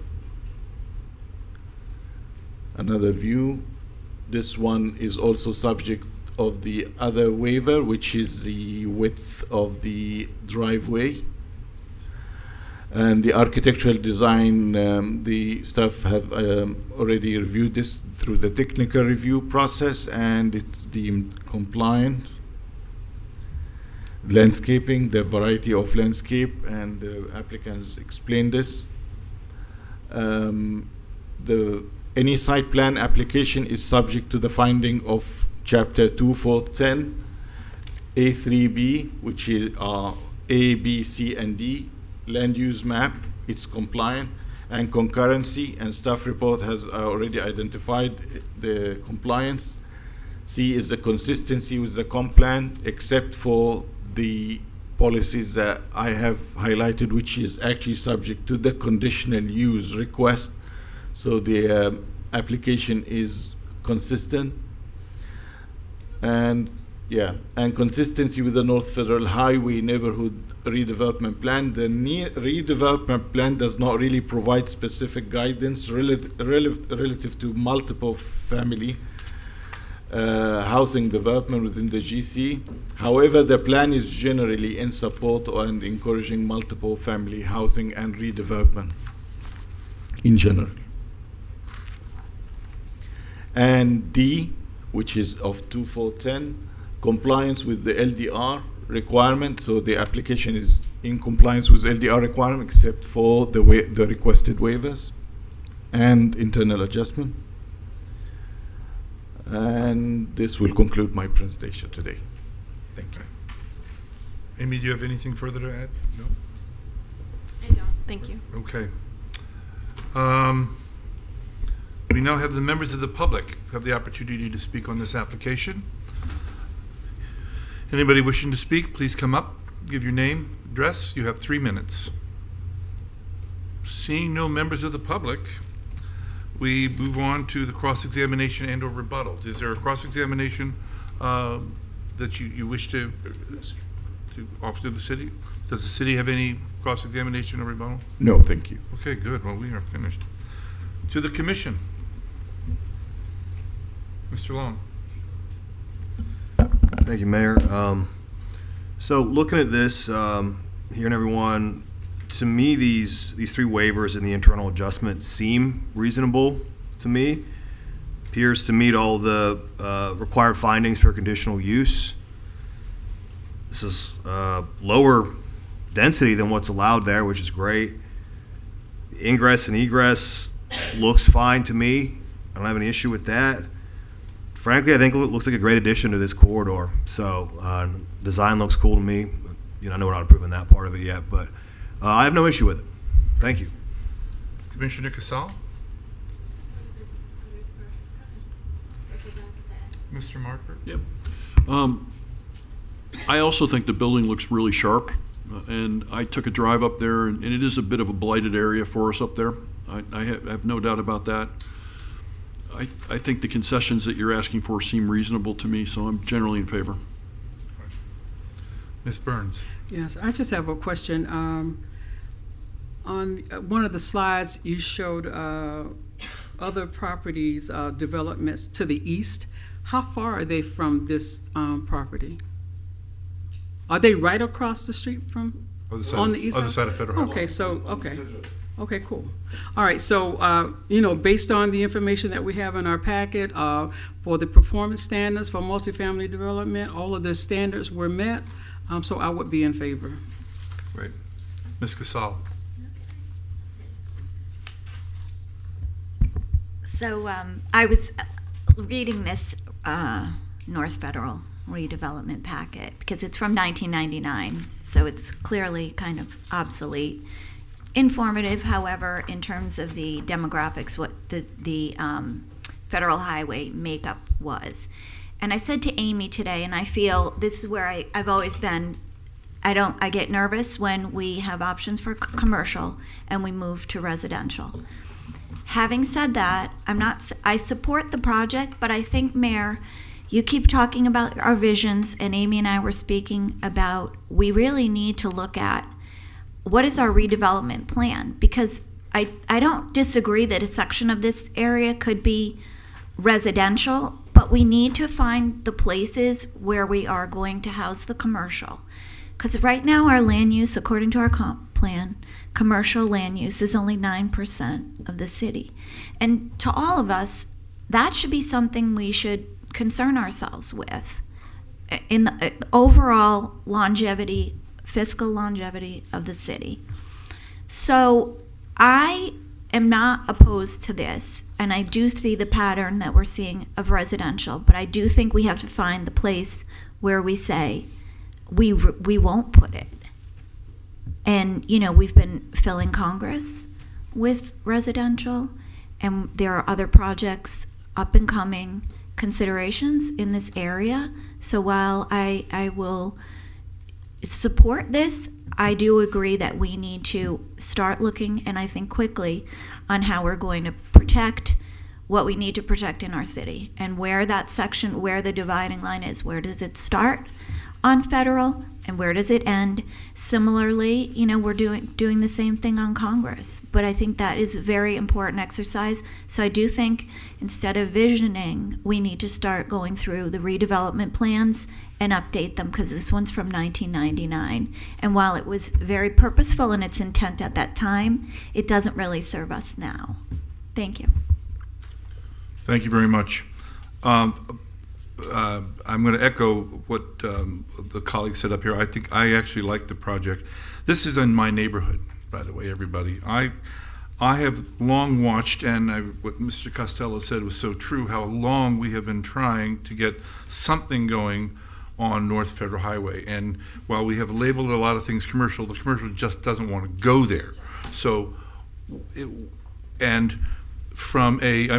showed that little golf cart stop. I don't know how many people remember when that was, let's put it this way, it was an adult, it was a It was not conducive to the neighborhood that I wanted to live in, let me put it that way. Different kind of sales. You know, and so I was very glad that made a change too. So there's obviously a movement to the residential side on that corridor, which actually suits me fine, because it has also brought down crime by having residences in this neighborhood. What, again, I'm going back to you can go up and see some of these little motels and things such as that, and you know, in the not so distant past, there were a lot of other kinds of activities going on with people walking up and down and soliciting all kinds of commercial business. But you know, we were able to, so that's been addressed, but largely because of these residences that have moved in and made these neighborhoods really safe. We waited a long time to get this corridor, you know, engaged with the city. It's now finally getting engaged with the city. I like very much, by the way, the interior pedestrian walkway that you did. I thought that was really well designed, and so I want to give you credit for that. So I'm generally in support of this as well, and I think it's a nice project. And when you compare this project to the project 2 doors up, the self-storage place, this kind of is like a wonderful change to that feature. So I am in favor for the reasons that I've said. And so this, do we need to, how do we have separate motions on each one of the items? Just one motion. One motion, okay. So I need a motion to approve Resolution 162-24, which will contain all of the waivers and the internal adjustments that we've discussed, and will approve the project and send it off on its merry way. Motion to approve. Second. All in favor? Aye. Aye. Any opposed? It is done. Thank you very much. so much. Pleasure. Appreciate it. Thank you. Now, item 7B, I have a conflict on, so I have to actually leave the room. So I am turning the gavel over, and I did not, this is also a quasi-judicial hearing, but I did not read the rules because I didn't want anything to do with the agenda item. Mayor, Okay. Yes? before you leave, you need to state on the record the basis for your recusal. I have a client relationship with the applicant. Thank you. So I'll read Resolution 165-24, a resolution of the City Commission of the City of... Quasi-judicial rules to them. I don't think we have to read the rules again. You've already No. read them. No, one time. Yeah, Just- thank you. okay. Hello, gentlemen. Can you give me half a moment, please? I didn't know I'd be doing Do all these things. No, I get that. Mayor, Yes? I'm leaving. No, take your time. It's fine. We'll wait. Thank you, Mayor. Let's see. Could we have the item I read read the into the caption? record? let me read the caption first. Please, thank you. Resolution number 165-24, a resolution of the City Commission of the City of Delray Beach, Florida, approving a request to utilize the masonry modern architectural style for the properties located at 142 and 152 Southeast Fifth Avenue, as more particularly described herein, providing an effective date and further purposes. And as we indicated, this is quasi-judicial. Thank you. If there is anyone who will be speaking on this that was not previously sworn in, please step forward to do so. Thank you, gentlemen. By the authority vested in me as a notary of the state of Florida, do you swear or affirm that the testimony you're about to give is the truth, the whole truth, and nothing but the truth? I do. Thank you. Welcome. Good evening. Tim Weber with Aquest Development at 5554 Main Street in Williamsville, New York. Director of Development for Aquest. We are a small family-owned and operated company. Been around since 1988. We've done a lot of pretty nice mixed-use and specialized projects in 15... Sorry, Vice Mayor. Did we do ex parte? I thought we did that after they both came into the... Well, I think he's starting his Oh, presentation. okay. so we I should probably apologize. do it. No, I do not have any ex parte. Does anybody else? Ms. Burns? No. Thank you. And then Pardon can Ms. me. Alvarez enter or Mr. Ibrahim enter the project? I thought I asked for that. I apologize. Oh, you did? Oh, sorry. Thank you. Shall I enter the project? All right. Sure. Thank you. Today before the board, file number 2024-056 for the Fifth Avenue Townhomes for Architecture Style. Thank you very much. I apologize, gentlemen. That was my oversight. It's okay. Yeah, so Delray, the two owners of Aquest, the family, they both have homes here in Delray. In the last 15 years, they've purchased their homes. We purchased these two sites that make up about a third of an acre where the townhomes are proposed back in 2018. The homes were built between, I think, 1938 and 1941. They have some deficiencies. We've replaced the roofs, and it's located in a really good infill location. It's surrounded by the Caspian Apartments mixed-use project, a block and a half from Atlantic Ave. Might I interrupt you for a brief moment? Do you have a presentation that's going to be put up? I'm just introducing. I was going to turn over to Carlos. Okay, the thank you very architect. much. I just wanted to make Sorry if I sure keep we looking up there. were accommodating you. No, Thank just you. giving a little bit of background on the thank site you. and who we are. Sure. Yeah, so we've been working on this project now for the last year and a half or so. We've looked at a couple of different architectural styles, and we came up with a masonry modern style that Carlos is going to present. But I just want to kind of give you a little bit of background on us and infill location, and thank you for your time. Thank you. Good evening. My name is Carlos Linares. I'm with Randall Soft Architects. We're the architects for the project in front of you guys today. The project consists of 5 townhome units, 3 stories, approximately 3,000 square feet each unit.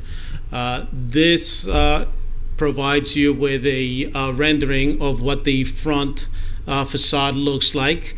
It's a little hard to read, but the 3rd floor has been stepped back substantially, to give us a little bit of relief onto the frontage.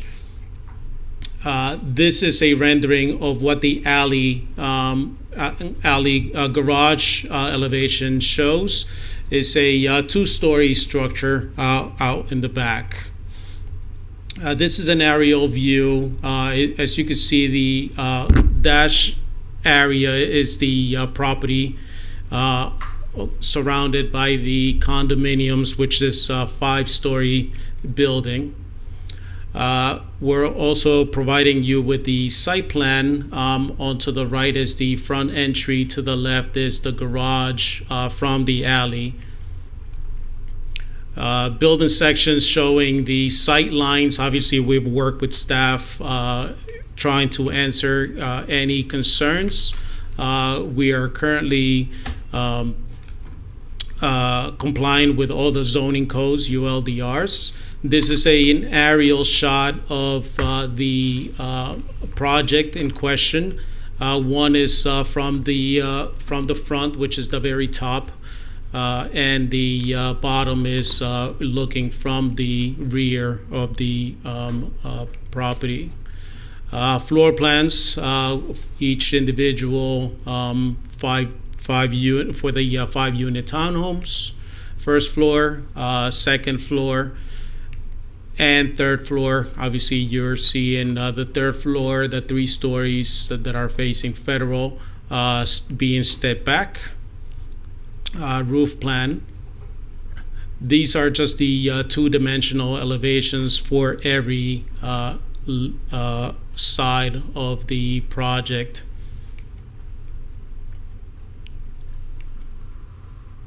Building sections as well. These are just requirements that we've gone through with staff in order to get the correct proportions. Couple of comments. Obviously, this was submitted through SPRAB and approved.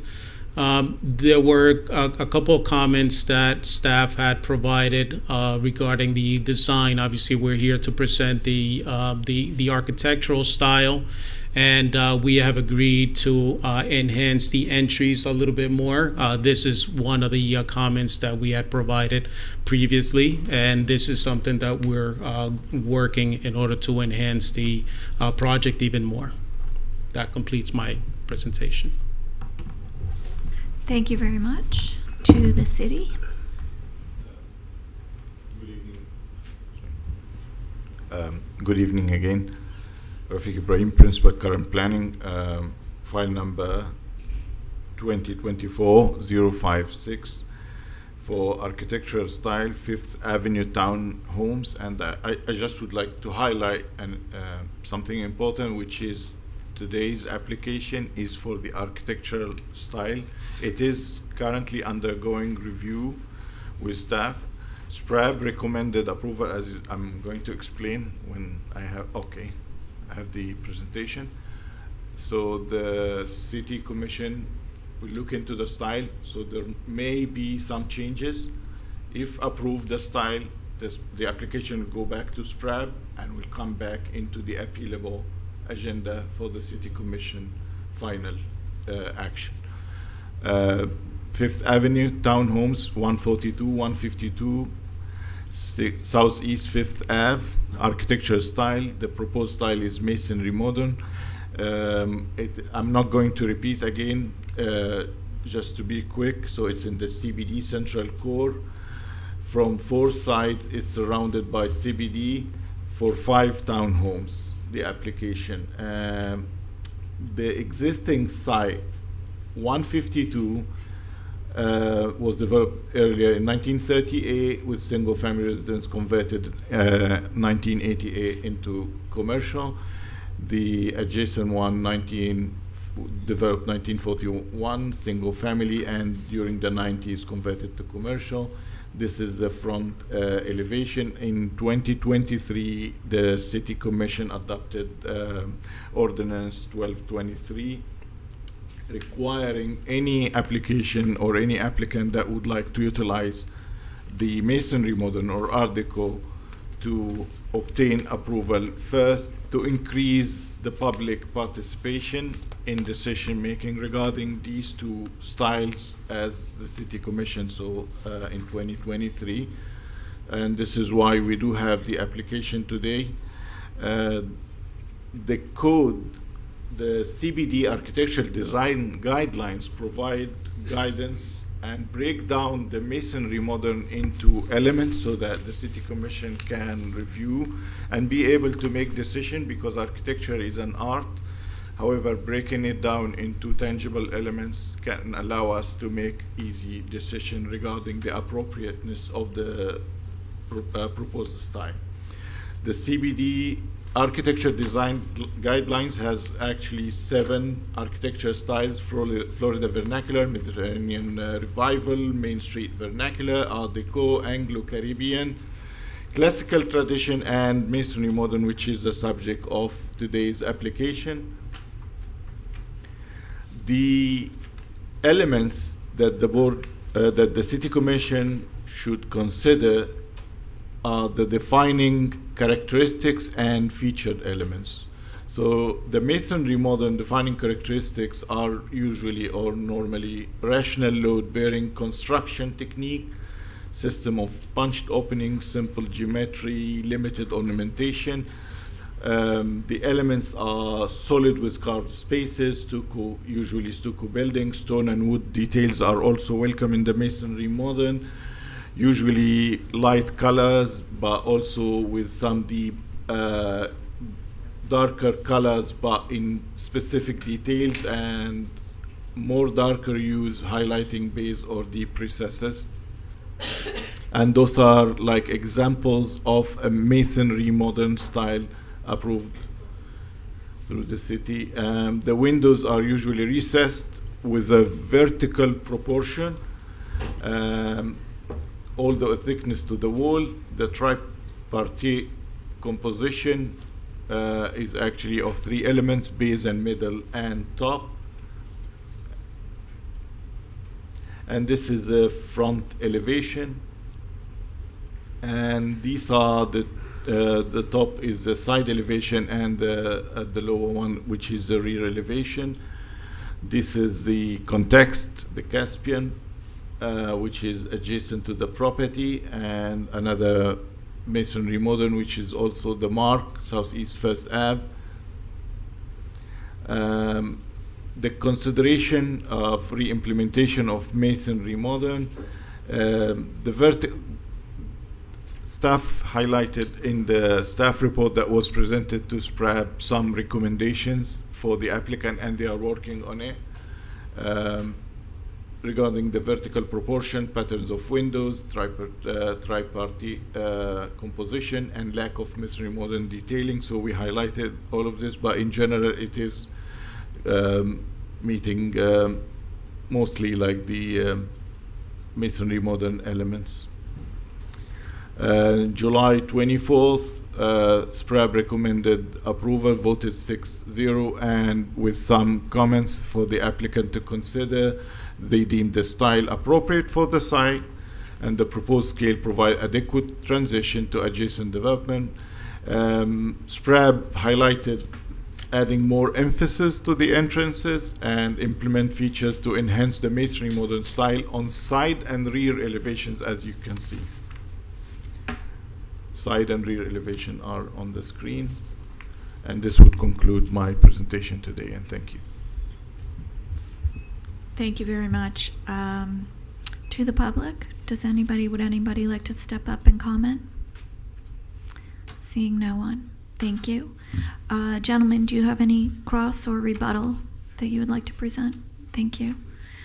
Okay, to the commission. May I ask a question? Could you go backwards in your slide presentation for me, please? Oh, sorry.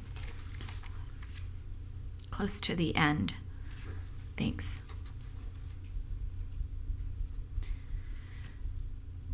Please stop me when you... Stop there. Oh, back. Sure. One back if you don't mind. Because you said that the discussion was that they could implement features to be more consistent on the back and side elevations. Correct.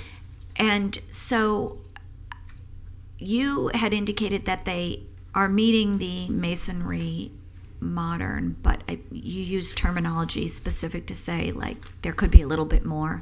Says lack of masonry modern detailing on side and rear. What would you, if we were to ask them to incorporate something additional, what would you suggest specifically for us? Sure. The staff report highlighted where are the elements that could be enhanced. The general compliance to the style, for example, like where the entrances, emphasis to the entrances, just to highlight it. What would that look like, if you don't mind me asking you? Let me put. Thanks, Okay, I appreciate that. So this elevation that at the top showing the entrance, actually, after SPRAB, the applicant proposed some enhancement to this, but it's not subject to today's discussion because today's discussion and presentation is what actually SPRAB saw. So they actually made it wider with a glass, and they actually introduced more stoops and wider stoops just to highlight, because entrance is an important feature that you'd like to see, and it acts actually as an intermediate portion between what is public and what is private, so some sort of semi-public, semi-private. Also the articulation of windows at the side elevation, it needs to be better articulated. You can see the alignment of the second story with the lower story, so the alignment, the vertical alignment could be enhanced. Also introducing materials that are actually appearing in the front elevation into the side and rear, so you can see like the side and rear could be enhanced more effort could be done in here. I think. Thank you. So to the commission, we're just deciding on if we're allowing the masonry modern, but I was curious because it will go then back to SPRAB and then they will continue that conversation, correct? Thank you so much for that. To the commission, Mr. Long. Thank you. So last year we went through an arduous process with development services where you guys overhauled big portions of our code to streamline it, where we moved a lot of SPRAB functions over to planning and zoning. We moved a whole bunch of things down to be administrative approval, so we didn't have to take up board time. And I've said this before, I said it last year, that I think this is a waste of time. I think if we're gonna have masonry modern as an approved architectural style in our city, then let's have it follow the same process as all the other ones. I understand that people want less of it, and so we have this sort of redundant process, but to me it feels like a relic of a process that we already improved and streamlined, that we're still doing this. If we don't like masonry modern as a city, then let's eliminate it as an architectural style, right? But if it's an approved style, to add in this extra meeting and pull it out of the process and then just put it back in the process is a redundant waste of time. We shouldn't be having this meeting, in my humble opinion. I've already said this before on the record, so apologize for everyone listening to my rant again. But what I'll say about this particular project is all of the surrounding projects are masonry modern, like the Caspian and A-Loft and all the other stuff. To me, that is the best fit for this area, so I have no issue with it. Thank you. Thank you, Mr. Markert. Yeah, I actually used to live at the Caspian Apartments for a few years, so I know exactly where this is. I think this would be a net positive for the community over there. What's there now isn't great, and I think this looks pretty good. I wasn't here last year for the debate on masonry modern, but it's in policy right now, and I'm in favor of this. Ms. Burns? No questions. I know that this is fast becoming the style in Delray. Not my favorite, but I have no problem with it. Thank you so much. Would someone like to make a motion on resolution number 165-24? Motion to approve. Second. Call the roll, please. Mr. Long? Yes. Ms. Cassell? Yes. Ms. Burns? Yes. Mr. Markert? Yes. Congratulations, gentlemen. I think Mayor Carney can return. But I guess I can continue for him if you'd like. Oh, no, I cannot because he has a nomination. Mayor Carney, where are you? Can we find him? No, that's fine. Thank you. I'm sure he can hear me in the lobby. There he is. Yeah. Here you are. Excuse me.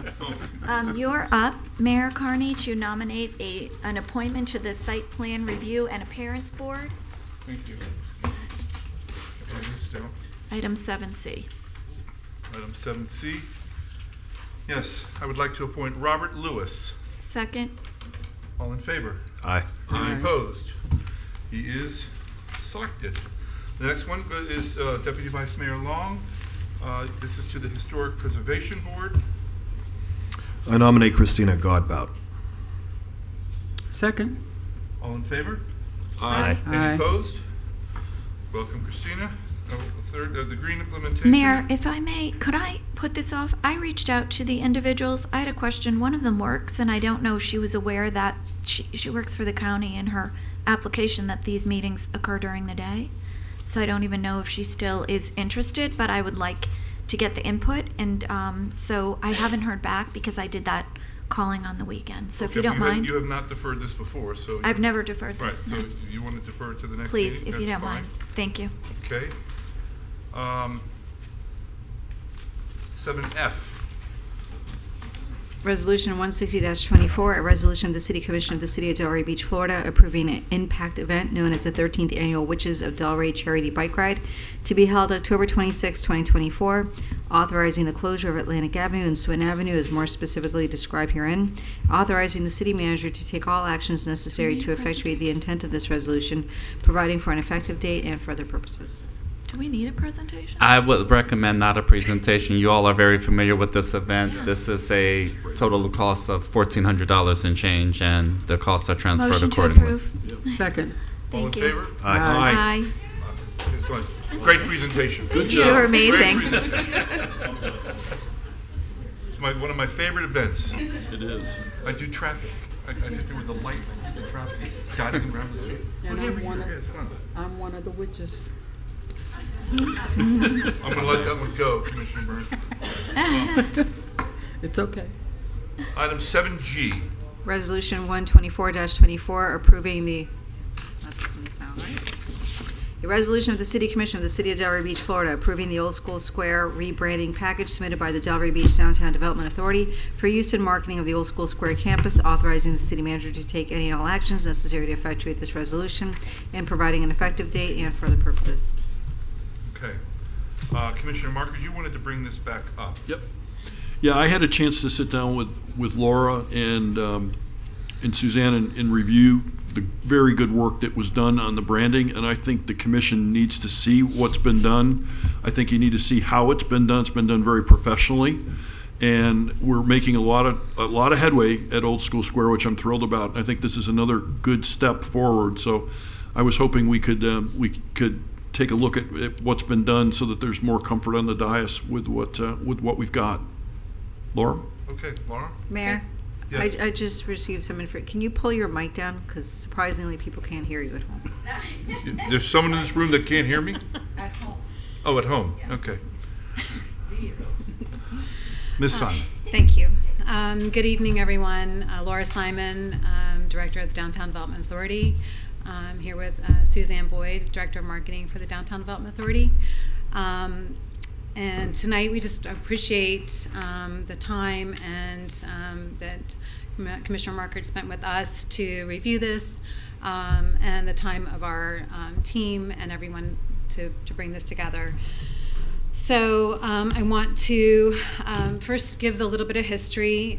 We have a presentation. I also, just for the record, I did send over earlier this afternoon about 100 and plus slide presentation for you all that we deleted some slides for tonight. So, but it gives you a backup and some background on the steps that were taken as part of this process throughout the past, I guess, almost 2 years. I guess we're rounding close to 2 years in this process. So, just the background, as you all saw in the memos that we provided back in October of 2022, as the commission and our DDA board sat together with us as staff to review our the opportunity to move forward for the DDA to step into this management and activation of the Old School Square campus. We needed to, marketing is our superpower at the DDA, and we've been doing this for many, many years, and wanted to really, that's the big part of making this campus and as a performing arts and cultural arts center thrive in the center of our downtown. And because of the concerns with the Old School Square, Delray Center for the Arts branding that was out there and their channels and social channels, we had some hurdles to overcome. This campus doesn't have that brand went with the nonprofit, so the campus was left without a brand. So we immediately then was also part of that conversation, the commission direction to go forward with a rebranding process. And we started that because this campus needs that, and this will last forever with this. The timeline here is that, as I said, in October 2022, we all moved forward with that plan with the City Commission and a DDA board.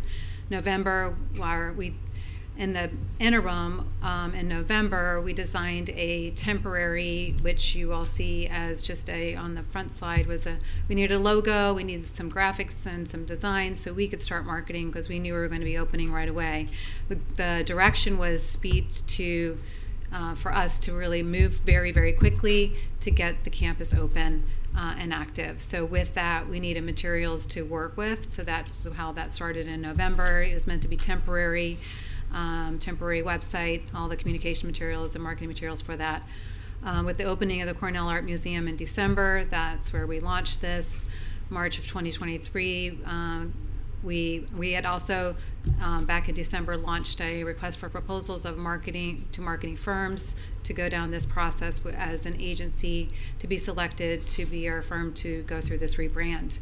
That was selected in March, and then the process started. The process of a rebranding, for those that are familiar with the marketing process, it's a big, big lift. And the discovery phase is a big and the most important part of that phase. It is really getting in the trenches, meeting with people, going through discussions, surveying the community, walking the campus, seeing how it feels and how it breathes and what it means to people. In September, the brand story, through that process, a lot of meetings, a lot of collaboration, came forward with, in September, the delivery of a brand story. And that was delivered and approved, and then the next steps were to move forward with the designs August to February, those rounds of logos, which is the first part of the phase of the brand development, giving it a look, a feel, and that creative process. February till now is really to getting back to you as part of our agreement, is to give you all that opportunity to have discussion, give us feedback, and next steps. Selection committee was our DDA team, along with the city staff of assistant city manager and the communications director, which is Gina Carter. As I said, we developed a transition brand and a website, which is currently operational, and I'm working on all the materials, and these are part of the marketing materials. So it's got a look and a feel. The green, all these elements have meaning, and we developed, through the arches, through the greens that are on the campus. All of those things were really designed for us to really go fast and get out there and say, yes, Old School Squares, we are open, we are here. All things are happening. So DelReyOldSchoolSquare.com is the website for Old School Square campus. All activities, all things that are happening there, ways to donate, things, sign up for emails, sign up to volunteer, sign up to rent a venue at DelReyOldSchoolSquare.com. And we also, part of this marketing effort is to be, and we invested in SEO to really bring us up to the top, because when you searched for a very long time, you couldn't find out the accurate information.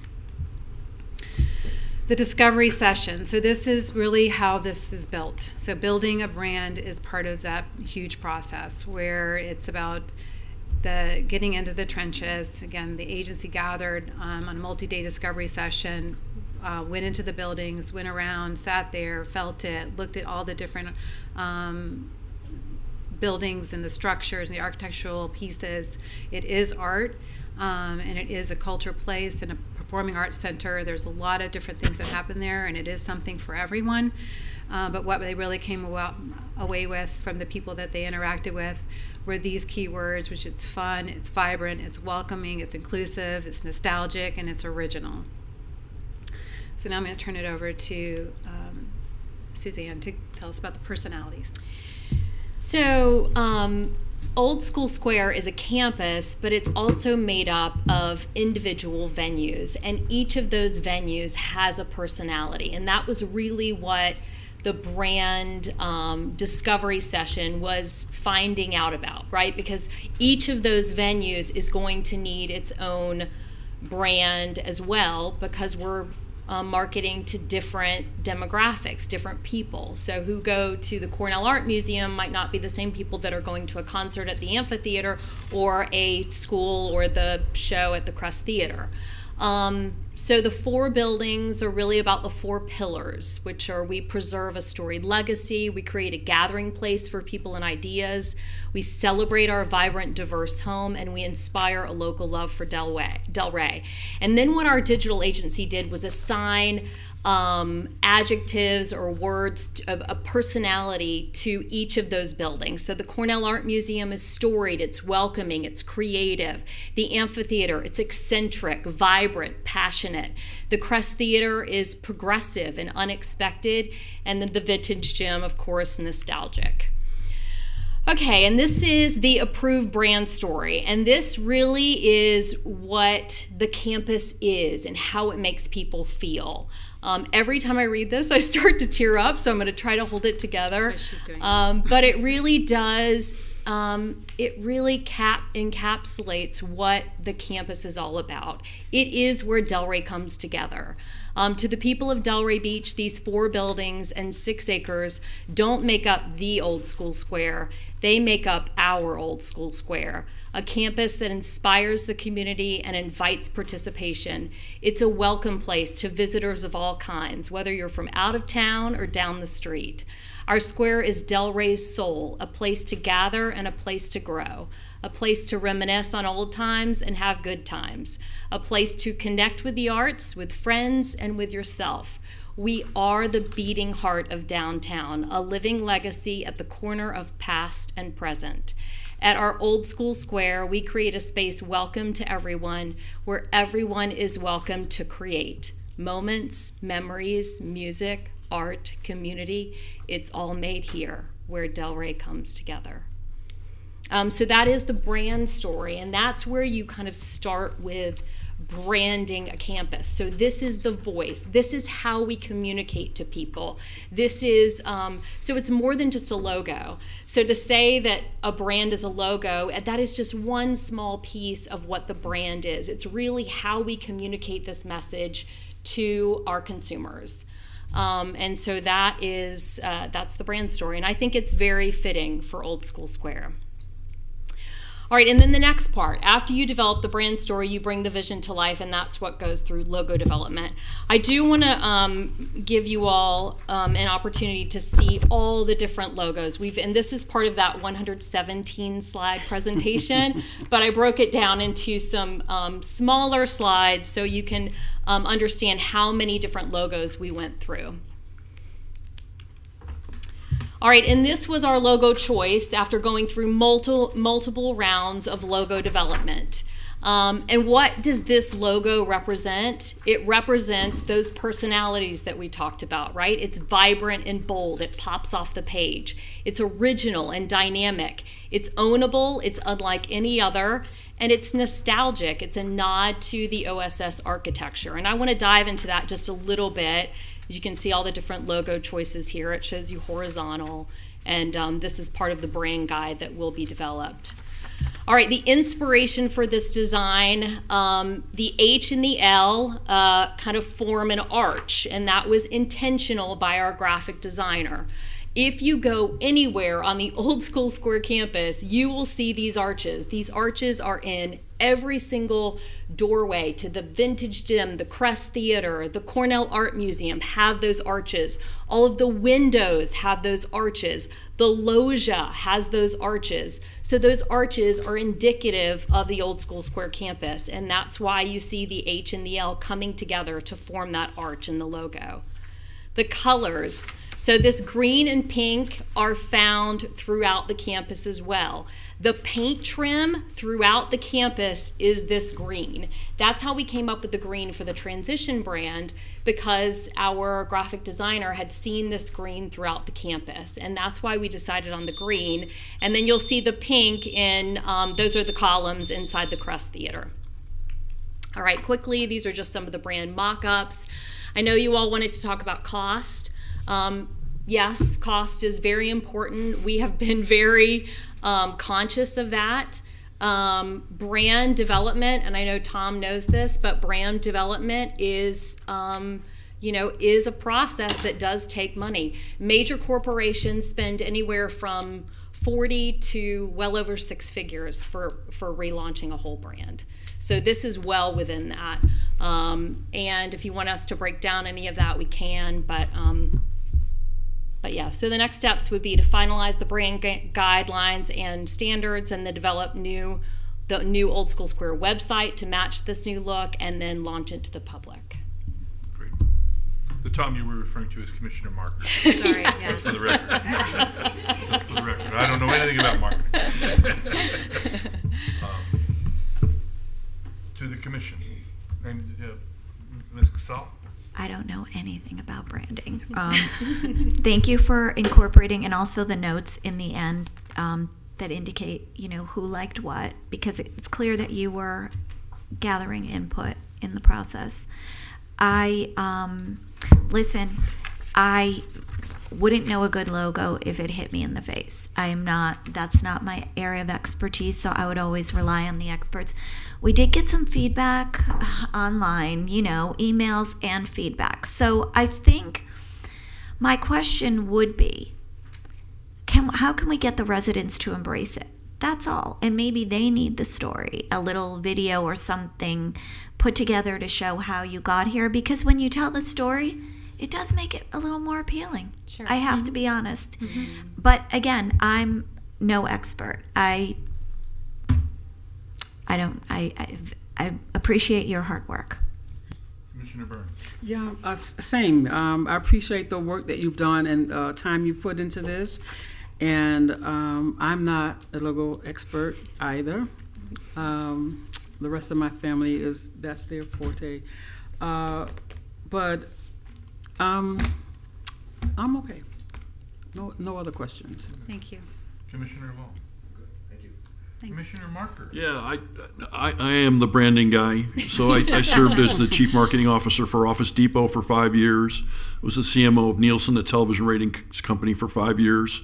I sat on the board of True Value, the hardware home improvement chain. And I can tell you, True Value, when we went through this exercise, that $40,000 was spent in about a nanosecond.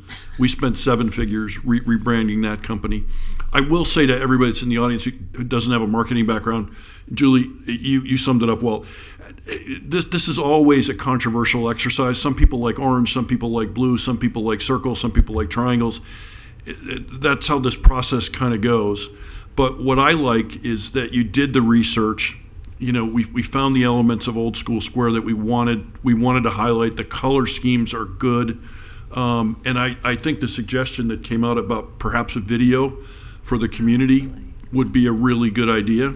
There were also some other suggestions online, that maybe we could have involved the community more. That's valid, but we're in a sprint here. We're trying to move this stuff for the residents down the road as fast as we can. I think this is really good. I think we should make that video. I think that would be good to explain it to everybody. But to me, this logo looks good, and it captures what we're trying to do, I think, at Old School Square. So, my 2 cents. First, thank you for the presentation. I'm going to defer to my colleagues because this is not. Again, I think if you ask 30 people, you get 30 different views, and that's the reality of everything. And as this gets promoted and people get used to it, maybe it's different. I mean, would not have been the one I chose. By the way, there's a lot. I don't think many of these I would have chosen either. I think, but doesn't really matter. I'm going to follow the wishes of the commission here and not hold anything up. So, if the commission is so inclined, we can have a motion to approve. If you want to not approve now, if you want to do the video, I don't care, whatever you really would like to do. So, is it the intent to try to move this tonight, Commissioner Long? I didn't bring it up. It'd be a yes for me. Okay, well then why don't you make a motion? Like a motion to approve the logo and the design as presented momentarily. I need a second. I'm sorry? This is a resolution, so it would just be a motion to approve Resolution 124-24. You would essentially be approving this The whole logo, the contract, everything else. for the entire campus, including, I guess, the school, unless you're going to parse it out. Could I ask a question? This is an interesting conversation because Gina's been providing us this lovely stuff. Is it normal, because you did say it is so many different elements, right? To have a logo for the whole place and then have different sub-logos. Yes. The school can have a sub-logo. Yes, that you was can our have intent. Yes. Okay. Well, I think it's. Gina, I think would Gina you like wants- to come up here and add something to this conversation? Please?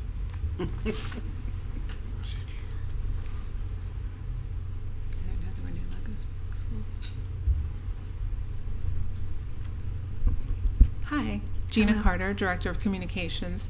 My only concern is this. I'm moving the school at a very quick pace, and in order to do that, I've had to do my own branding and marketing. Mhm. That branding and marketing is solidified already with a branding guide. It's pushing all of our communications and all of our decision-making forward through the guide that I shared with you several weeks ago. We've already created marketing materials. We're creating the entire look of the school is based on the branding guide for the school. And the reason that I created a branding guide for the school is because it's completely necessary in order to get people to understand that we are an entity. And the branding guide is specifically for the school, right? Not the entire campus. And it is iconic because it redirects the brand to the school itself. It is a guide that points our marketing to the building itself and stays completely within its lane, because the commission's direction was to focus on the school and not touch any other part of the campus. So that's what we're doing. If you do branding across the campus and in a year or 18 months, some other vendor comes in and wants to, and is approved by the commission to take over any piece of the campus, they may not want this branding, and then this entire visual reconstruction will start again. That's my only concern. That's a great point. But if you don't mind me asking, in this feedback form, it seems that you were you liked this logo and you indicated that it's hit the mark and it's iconic and recognizable. This logo, look, here's the thing. You're doing an amazing job with the school. This is fabulous. I am trying to figure out how, and again, not being a marketing person, how does this all work? Do we market the entire place and then each entity separately? Because at some point we are probably going to be looking at dividing it in some way. I mean, the museum is amazing. You're doing a great job with the museum. You're doing a great job with the school. Eventually, we'll be probably doing something with the field house. We are talking about bigger shows outside. So the idea that these are all individual but encompassed under one doesn't seem unreasonable. I guess the question then is, how do they all fit together? Can they all fit together? And that's for us to decide, right? I just would like to say, I think they can all fit together. In the corporate world, a logo is never there forever. A logo doesn't stay forever. Acquisitions get made, divestitures get made, businesses get spun off, and then you have to go back and we'll have to repeat a similar exercise. So don't think the decision that we're making here is going to last for the next 20 years. It won't. I'd like it to last quite a few because the experience with the situation and the connection to the logo and that situation being broken was problematic. So I have a greater appreciation of the value of the logo as I sit here, which is why I'm really conscientious about the decision we're making, and I want it to be right. But the engagement with the DDA would not have included the crest building in any event. So initially when the rebranding was put into the agreement, it was when the DDA had the entire campus. Except the crest. Then, no. Initially they had the entire campus. Oh, I got you. Okay. And then they chopped away the crest, and so that portion of the agreement remained. But at the time that it was drafted, it made sense since they had the campus in its entirety.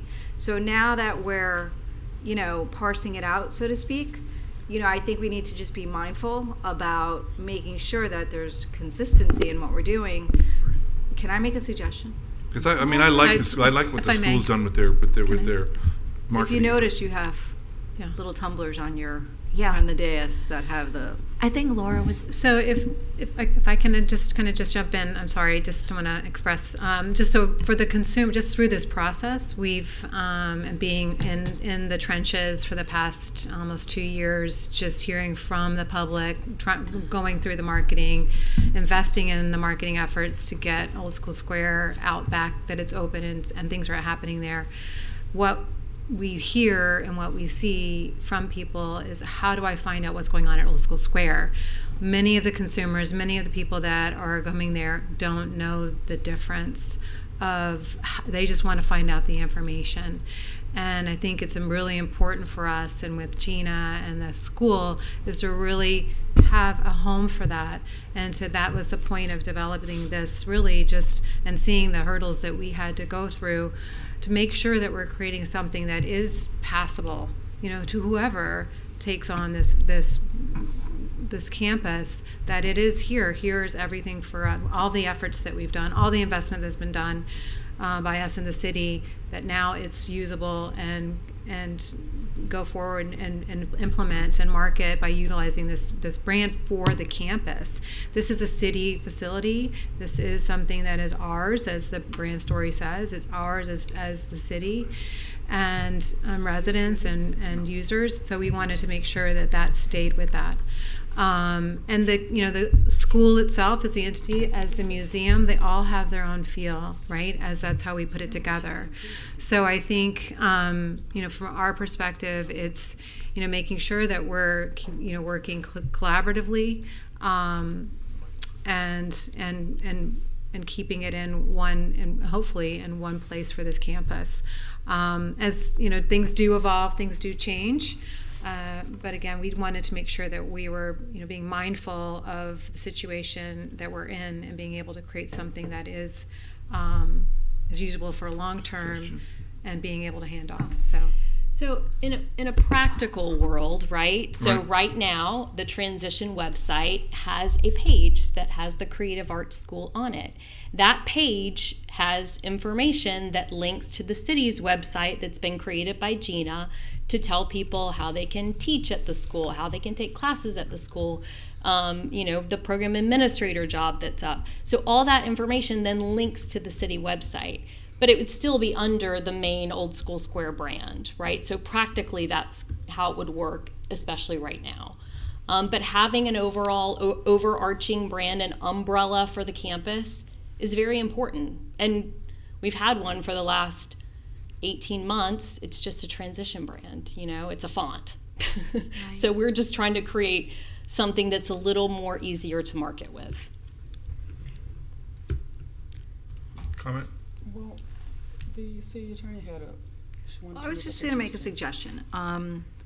I feel like there was consensus for me to draft an agreement that took out the rebranding, and then now we're back here, we're having a conversation about the rebranding.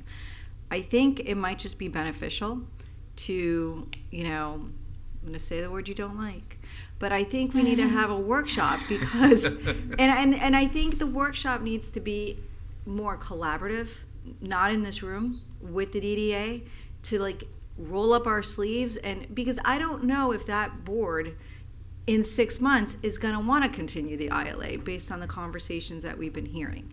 And then what happens to this branding? Is it going to be transferred to the city? Is it going to be an issue? I think we all have to be on the same page. And part of being on the same page is, you've tasked Gina most recently with starting these classrooms. We're still in limbo with the theater. Mm-hmm. I think once we can iron out those separate segments and have then those individuals who are part of that conversation, they should get together and bring you something forward that they've collaborated on, worked on together. Because I think, like somebody said, you don't know if someone's going to come in for the theater and be happy with that, and they may not want to use it, even though we can probably put that in our contract.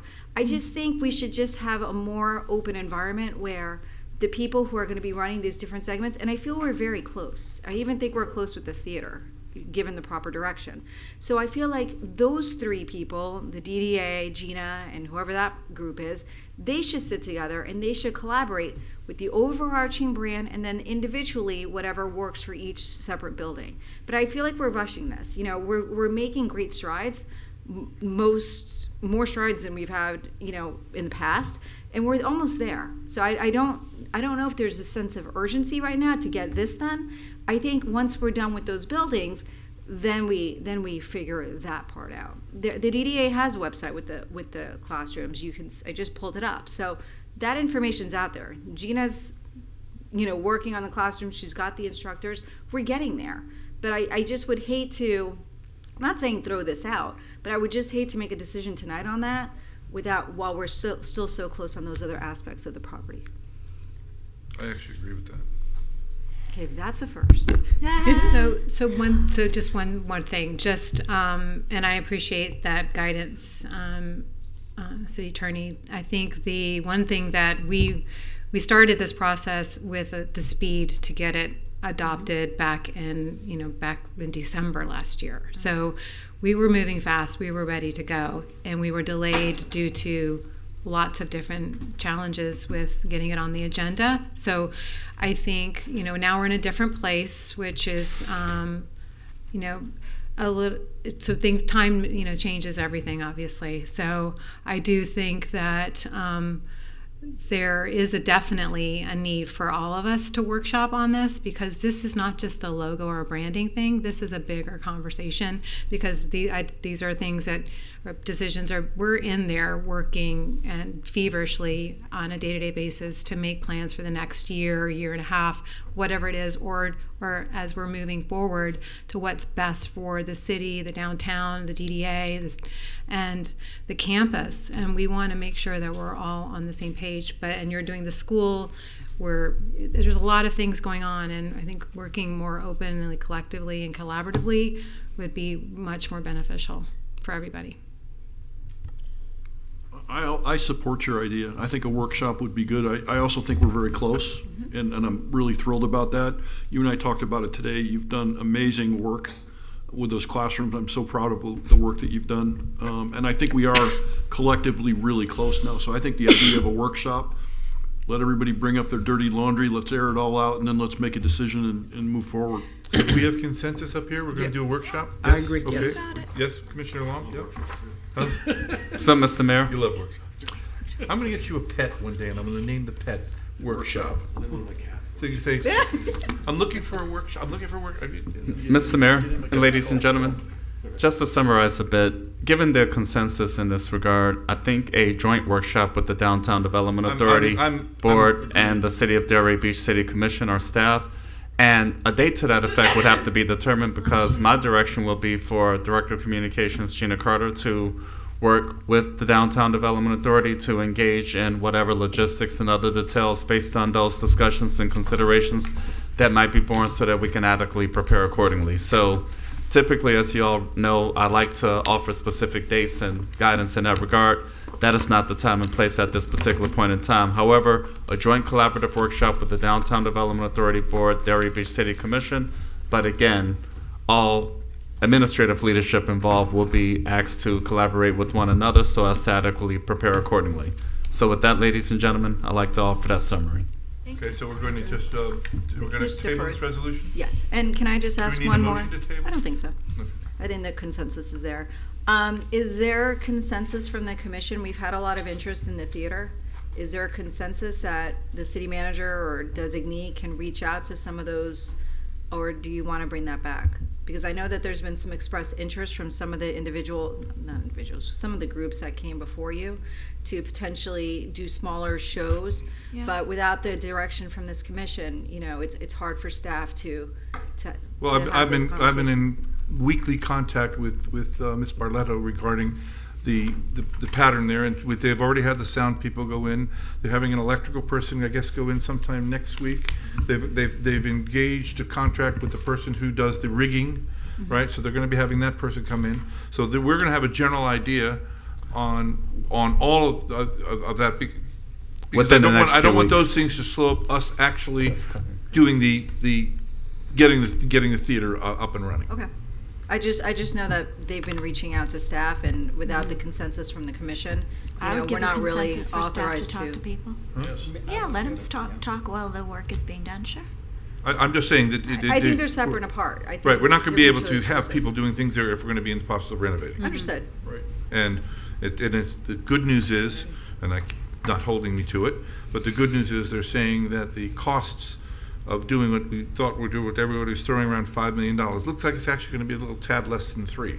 So that's a good improvement, and that's going to include upgraded lighting, upgraded sounds, upgraded everything. And ladies and gentlemen, as part of this consensus and direction, my office will be visiting with you all individually to discuss what thoughts and considerations might be in preparation. Sure. That's in the coming weeks once we get past the place of the work that you just highlighted regarding the Department of Public Works on the facility side and that. So I don't think it will be a problem at all. So with that, we'll proceed accordingly, and I'll be engaging with you all individually as we prepare considerations aggregately. Thank you. That's great.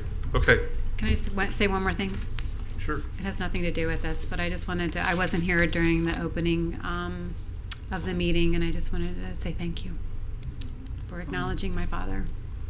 Well, your father was a formidable person in this city. Your family have been formidable people in the development of the city. Thank you. And I didn't realize actually that your father had actually started the DDA, and so that you've kind of, I guess it's a hereditary job, I guess. I don't know. But He gave me the file, said, you need to take this. So. Thank you. Thank you. 8A. Okay, item 8A. Ordinance. Oh, sorry. Oh, there you are, Amy. I just didn't see you back there. Ordinance number 21-24, an ordinance of the City Commission of the City of Delray Beach, Florida, amending the land development regulations of the City of Delray Beach Code of Ordinances, Chapter 2, Administrative Provisions, Article 2.6, Notice Requirements, Section 2.6.3, Required Public Notice, by enacting a new subsection H, waivers, to add public notice requirements for a waiver request that requires city commission approval, providing a conflicts clause, providing a severability clause, authority to codify, and providing an effective date. This is second reading, public. Do we need a presentation? This was directed by the commission. It Right. will simply require notice whenever a waiver is scheduled to come before the city commission. Motion to approve? No, public. Second. Public, no. No, it's a public, the I public know, hearing. I'm sorry, We I'm have to just- hear from members of the I feel- public. And I see none, but you know Okay. what, Still have to ask. but Call it. this is essentially, for years, we've always, when it was a variance, we provided notices to the people that lived within X amount of feet of wherever the project, depending on what it was. This is really just extending that requirement to waivers, because rightfully, a lot of people said, well, we didn't know there was going to be a waiver. Right. And a lot of times waivers are important to the people that are adjacent to wherever the project is.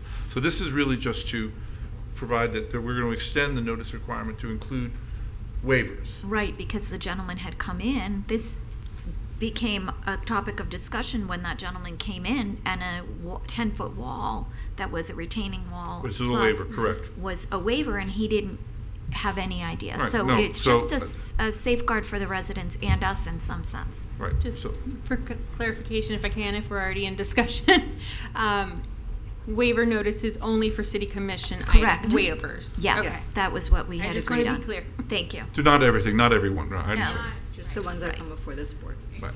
Motion to approve. Wait, are we doing? Yes. Is there anybody from the public who wishes to speak on this item?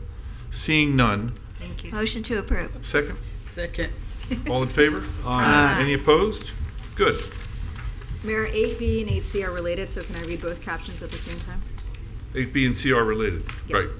Ordinance number 23-24, an ordinance of the City Commission of the City of Delray Beach, Florida, amending the Code of Ordinances of the City of Delray Beach, Chapter 53, Sanitary Sewer, Section 53.004, abbreviations, definitions, to adopt definitions for hazardous waste pharmaceuticals, healthcare facility, pharmaceutical, and reverse distributor, and to correct numbering, amending Section 53.051, prohibited discharges to sewers, to add hazardous waste pharmaceuticals to the list of substances prohibited from being introduced into the treatment works, providing a conflicts clause, providing a severability clause, authority to codify, providing an effective date. 8C, ordinance number 24-24, an ordinance of the City Commission of the City of Delray Beach, Florida, amending the Code of Ordinances of the City of Delray Beach, Chapter 53, Sanitary Sewers, Section 53.058, reserved, to enact a new Section 53.058, dental facilities that remove or replace amalgam fillings, providing for local implementation of the effluent limitations guidelines and standards for dental category adopted by the State of Florida, providing a conflicts clause, providing a severability clause, authority to codify, and providing an effective date.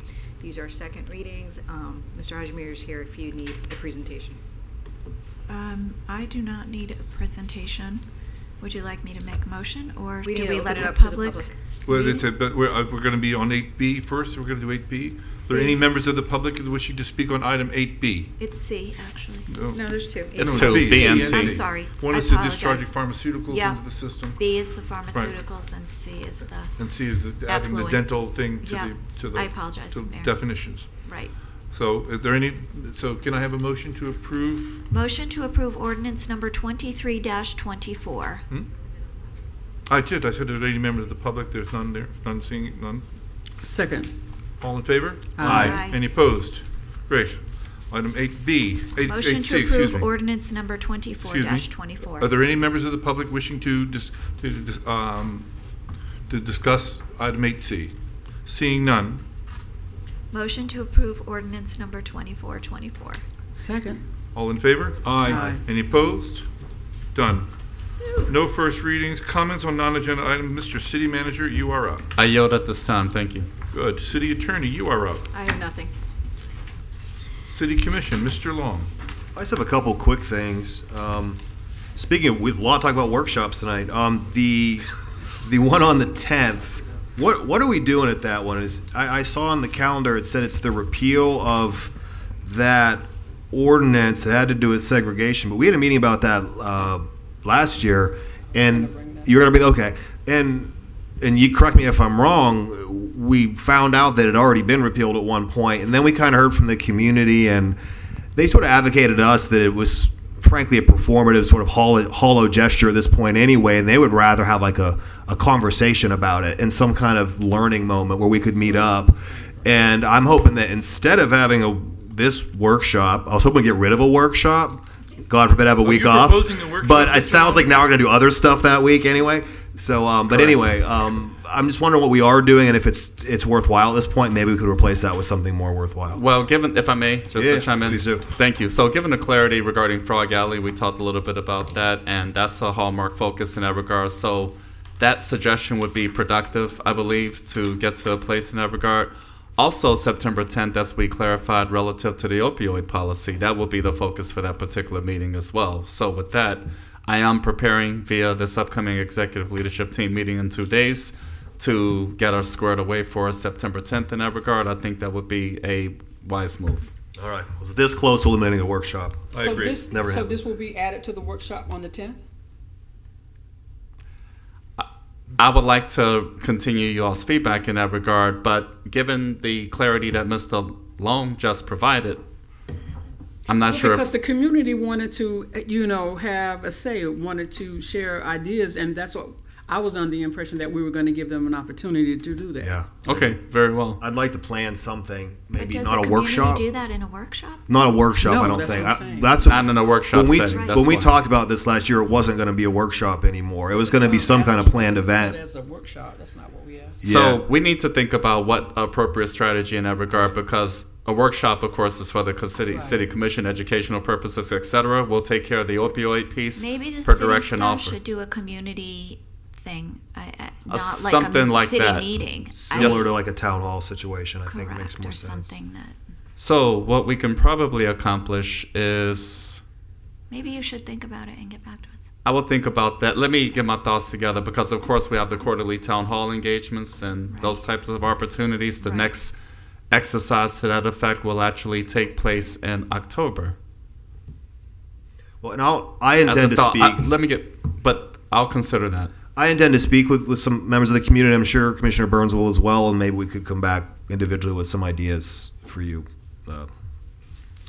And I'll garner some as well. Yeah. So, all right, we'll figure that out. Okay, so that's easy. This valet issue that the gentleman brought up, that does seem like a legitimate issue. Are we going to be talking about that in October, whenever we... We anticipate coming before City Commission September 16th regular meeting in terms of recommendations. The first meeting, the final meeting of the fiscal year in advance of October 1st, when this would all take effect. So we would have, or the commission will have, an opportunity for guidance in that regard. Okay, that was, if our valet costs less than it is to park downtown, there's a problem. Okay, last thing, I just wanted to give my colleagues a heads up. I was appointed to the TDC, the Tourist Development Council, by County Mayor Sachs, and I'll be starting that next month. So I look forward to representing Delray Beach and South County and working with Discover the Palm Beaches, the Sports Commission, a lot of other agencies here. Great. That's all I got. Thanks. Commissioner Marker. Nothing further for me, Mayor. Commissioner Casal. Thanks. Impact events. I was speaking to the city attorney. We saw the people from the Sandaway came in regarding mussels on the beach, and we all agree, great event. They made a substantial amount of money. And I was asking, we were discussing, could we have a list of impact events that we sort of see annually, such as the Witches Ride, that we can just say we agree to, so we don't have to have these presentations on the agenda? We can amend it annually. We don't have to, it doesn't have to be an ongoing, but perhaps we can put together a list of things that we've been doing over and over again, and then get our individual approval on that, so that we don't have to keep on. And the people are coming in twice. The people from Mussels on the Beach came in once, and then they were told they need another additional visit to the commission for the approval of the, use of because the police and fire participate. So thank you. I think if we could I'm trying to find things to kind of... So is there consensus for that?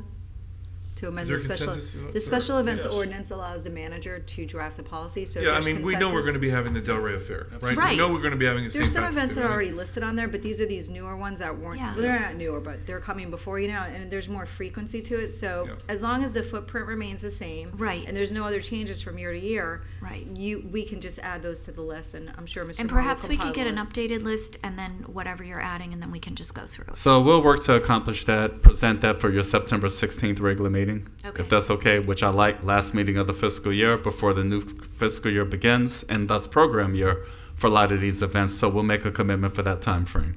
Fair Thank enough? you. Fair enough. Fabulous. I So we appreciate got that. consensus, so that's done. Excellent. And then, Mr. Bennett spoke about the education grades, and you did a lovely presentation about that. But I'm disappointed, Mr. Moore, that we're not having that meeting with the school district prior to the school's opening, because I feel now we don't have any hope of seeing any kind of impactful change in the near future for our students. And I want to point out that I reached out to our education coordinator because our grades are going down. Our testing score results are going down, yet our schools are getting better grades. And the answer to that was, well, they changed the grading, how they grade. So while we are getting better grades, and this is remarkably attractive to people who are looking to move to our city, it's a good thing for us. It's not indicative of the fact that we're doing a better job educating our children, and that concerns me. I wish we could just say to the people from Palm Beach County, come, here's the meeting, and you better come because there'll be chairs for you, and get it done. I do not want to wait. I don't think it's fair to our children to put off something that I think is the most important thing in our city. The quality of our education is not up to the standards that we in Delray Beach should expect. And we need to hold firm to the administrators in the school and tell them that we demand better. I'm feeling frustrated because I feel like we need to be a little stronger in our message. It's not acceptable. They need to come here and tell us how we are going to improve the quality of education for our children. And we can throw in some ideas, and we can always work probably a little bit better, or a little bit, maybe have better communication, even individually, with the nonprofits that are assisting us and supplementing. But at the end of the day, it's not enough what the school is providing our students, and our taxpayers are paying a lot of money for it. And I'm not happy at all. And I think we should demand they come here and answer questions. Because the 3 years I sat up here, we just got reports on statistically how we were doing. No one's explaining how they're going to improve. And in another instance, one of the schools are saying, oh no, the population is up. It's not. They've just reduced down the number of students that they're going to be entering. So then it makes the population look like we have a fuller school. I am not at all happy about this, and I want to find a productive solution, but you need to kind of lead that from my perspective, because I don't have interaction, and I can't demand as a city manager that they come and attend a meeting and explain this to us. Our kids deserve better. We are currently set for a meeting Tuesday, October 8th. They've made commitments to that effect. I was just able to receive confirmation along those lines a few days ago, so we are preparing accordingly. I appreciate the opportunity for an August engagement. That was originally the intent and purpose. We were hit rather quickly that they have other commitments. I think Ms. Bowens was able to provide a summary outlining what it is that they're working to accomplish so as to adequately prepare for a joint engagement to that effect. So we are currently working to achieve a visit as outlined for Tuesday, October 8th. That is in between two regular meetings in October. October 1st is a regular meeting. October 15th is a regular meeting. So the workshop commitment for October 15th will actually be a joint meeting of the City Commission, the School District of Palm Beach County, and their respective leadership. And I like to think that that will be a productive opportunity. Okay, and I hope that you reiterate to them that we expect them to come with ideas and solutions.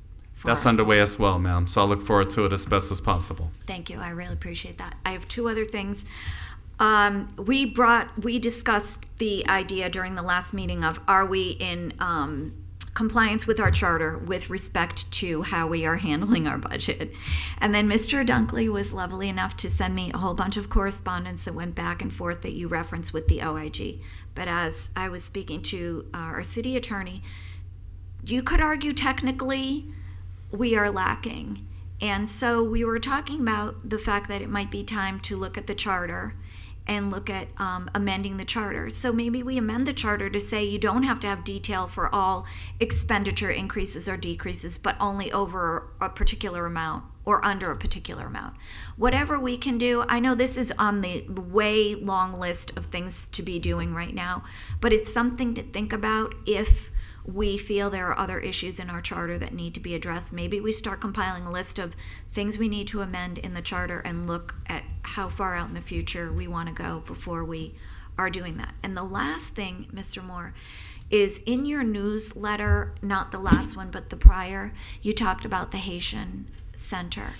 I expressed during the meeting where you were discussing that you were going to start talking about that I am not really feeling like we should have that on Delray Beach city property, and here's why. I was speaking to leaders in the Haitian community. Most of the Haitian individuals that live in our city have greater access to Congress. The county is pushing this, and I'm thrilled that our city can be the place to host this, but this is not going to serve just Delray residents. This is for the entire county of Palm Beach. There used to be one Haitian community center, and it was located in Boynton, and it's since closed because they have no resources. So I am thrilled that we could be the location, but I do not think Delray Beach residents should be giving up their property for the community center, a resource center, excuse me. I think we should figure out a way to work with the county and put it at the county facility. 3 reasons. 1, gives greater access to anyone coming in by train, by bus.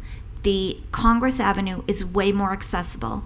2, it is not just serving Delray residents. It's going to serve the entire county, so the county should put it on their facility. And 3, that we have got to look at our property as one of our most valuable resources and be very selective how we allow it to be used. We are looking to be building up our entire campus. We're looking to overhaul City Hall. We may need to build a building on that and say, hey, planning and zoning is going over here. We may need a police substation someday. I feel once we start allowing and allocating uses of our property to organizations, whether we support them or not, it ends up being a lifetime commitment. We see it time and time again, and I think we need to be very mindful of that. My opinion is you should be working with the county on getting them to get us a Haitian Center in their building. Thank you. If I may, Vice Mayor. That's just my opinion. If I may, ladies and gentlemen, as I also articulated via the August 9th, 2024 City Commission information letter is what you're referring, the previous to the last. That's correct. And there is a commitment for a presentation to be offered during the September 3rd City Commission meeting. Leadership from Palm Beach County will be here to discuss potential particulars in that regard, and this will likewise be an opportunity for the county to experience any thoughts and suggestions along those lines so that we can be empowered accordingly. I'm giving you my thoughts before the county comes, because if you have 3 people who are in agreement, then what you can do is tell the county to come and do their presentation on where they're going to put it in the city on their property. With appropriate consensus, I'll be more than happy to, as I always am. Do you have thoughts on this? Anybody? I've given it no thought as to. I mean, I think the idea of having a Haitian Center is great. I totally agree. And the county is talking about putting up the money to do it.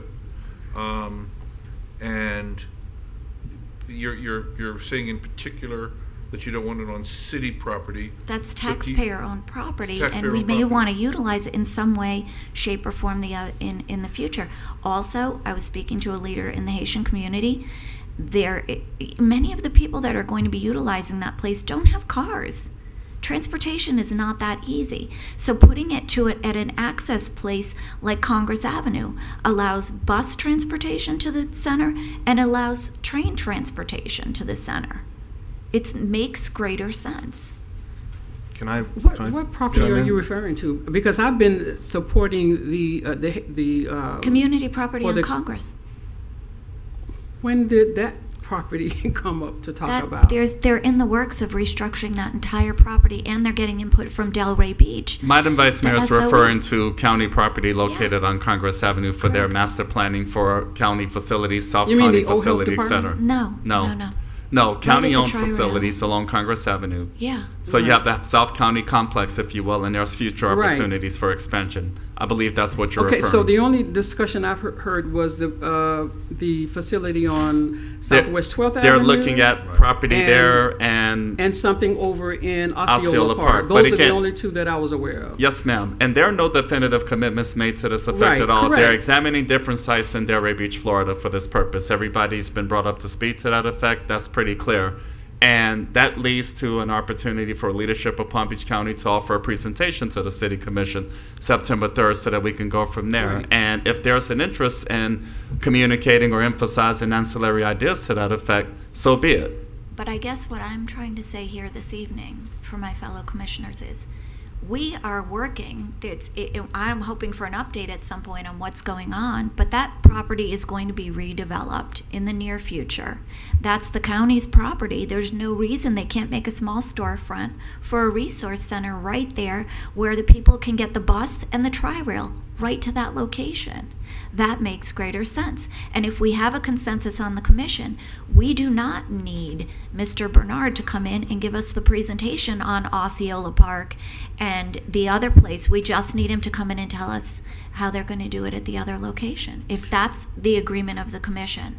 I wouldn't agree to that. Me neither. Can I chime wouldn't in on agree to this? that. You had something? So why would we constrain our options before we've heard all the information? That's where I'm coming from. I don't disagree. It's not a bad idea in concept to do it there, but I want to hear all the options. Like that might not be an option for some reason. Maybe the county has already considered that, and there's in their plan. There's just no room for it. We don't know that.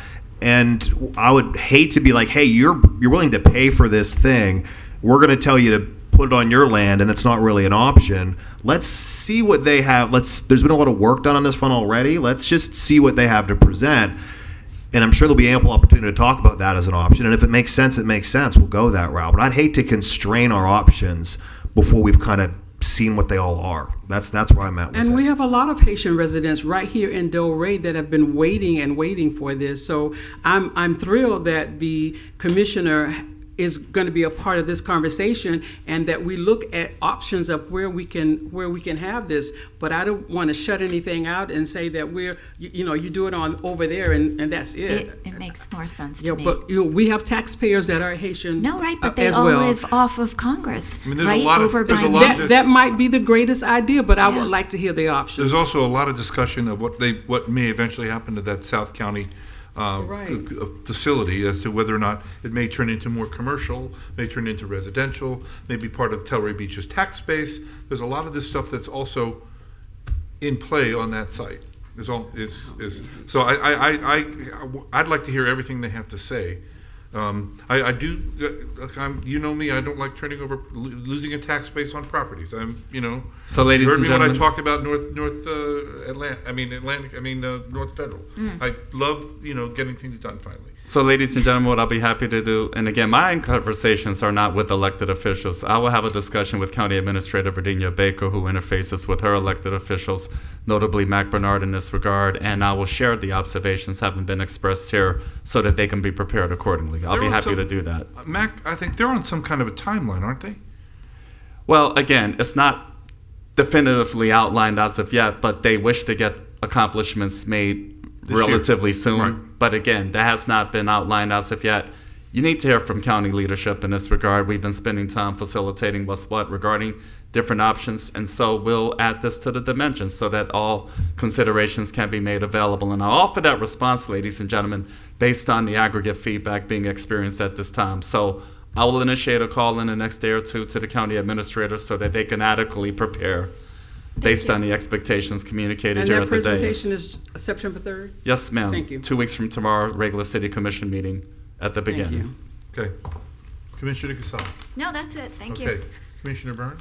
I think that the community input on the repealing of the resolution, we already talked about, and that was all that I had. Did I ask you yet? Yeah, you should. Oh, okay, I never remember. I'm just going to throw out Robert's Rules class that, I do think we should take at some point, but although we're getting much better here, I still think it's a good refresher course, even for the chair. So I want to throw that out. I want to thank everyone's participation today. If there's nothing else,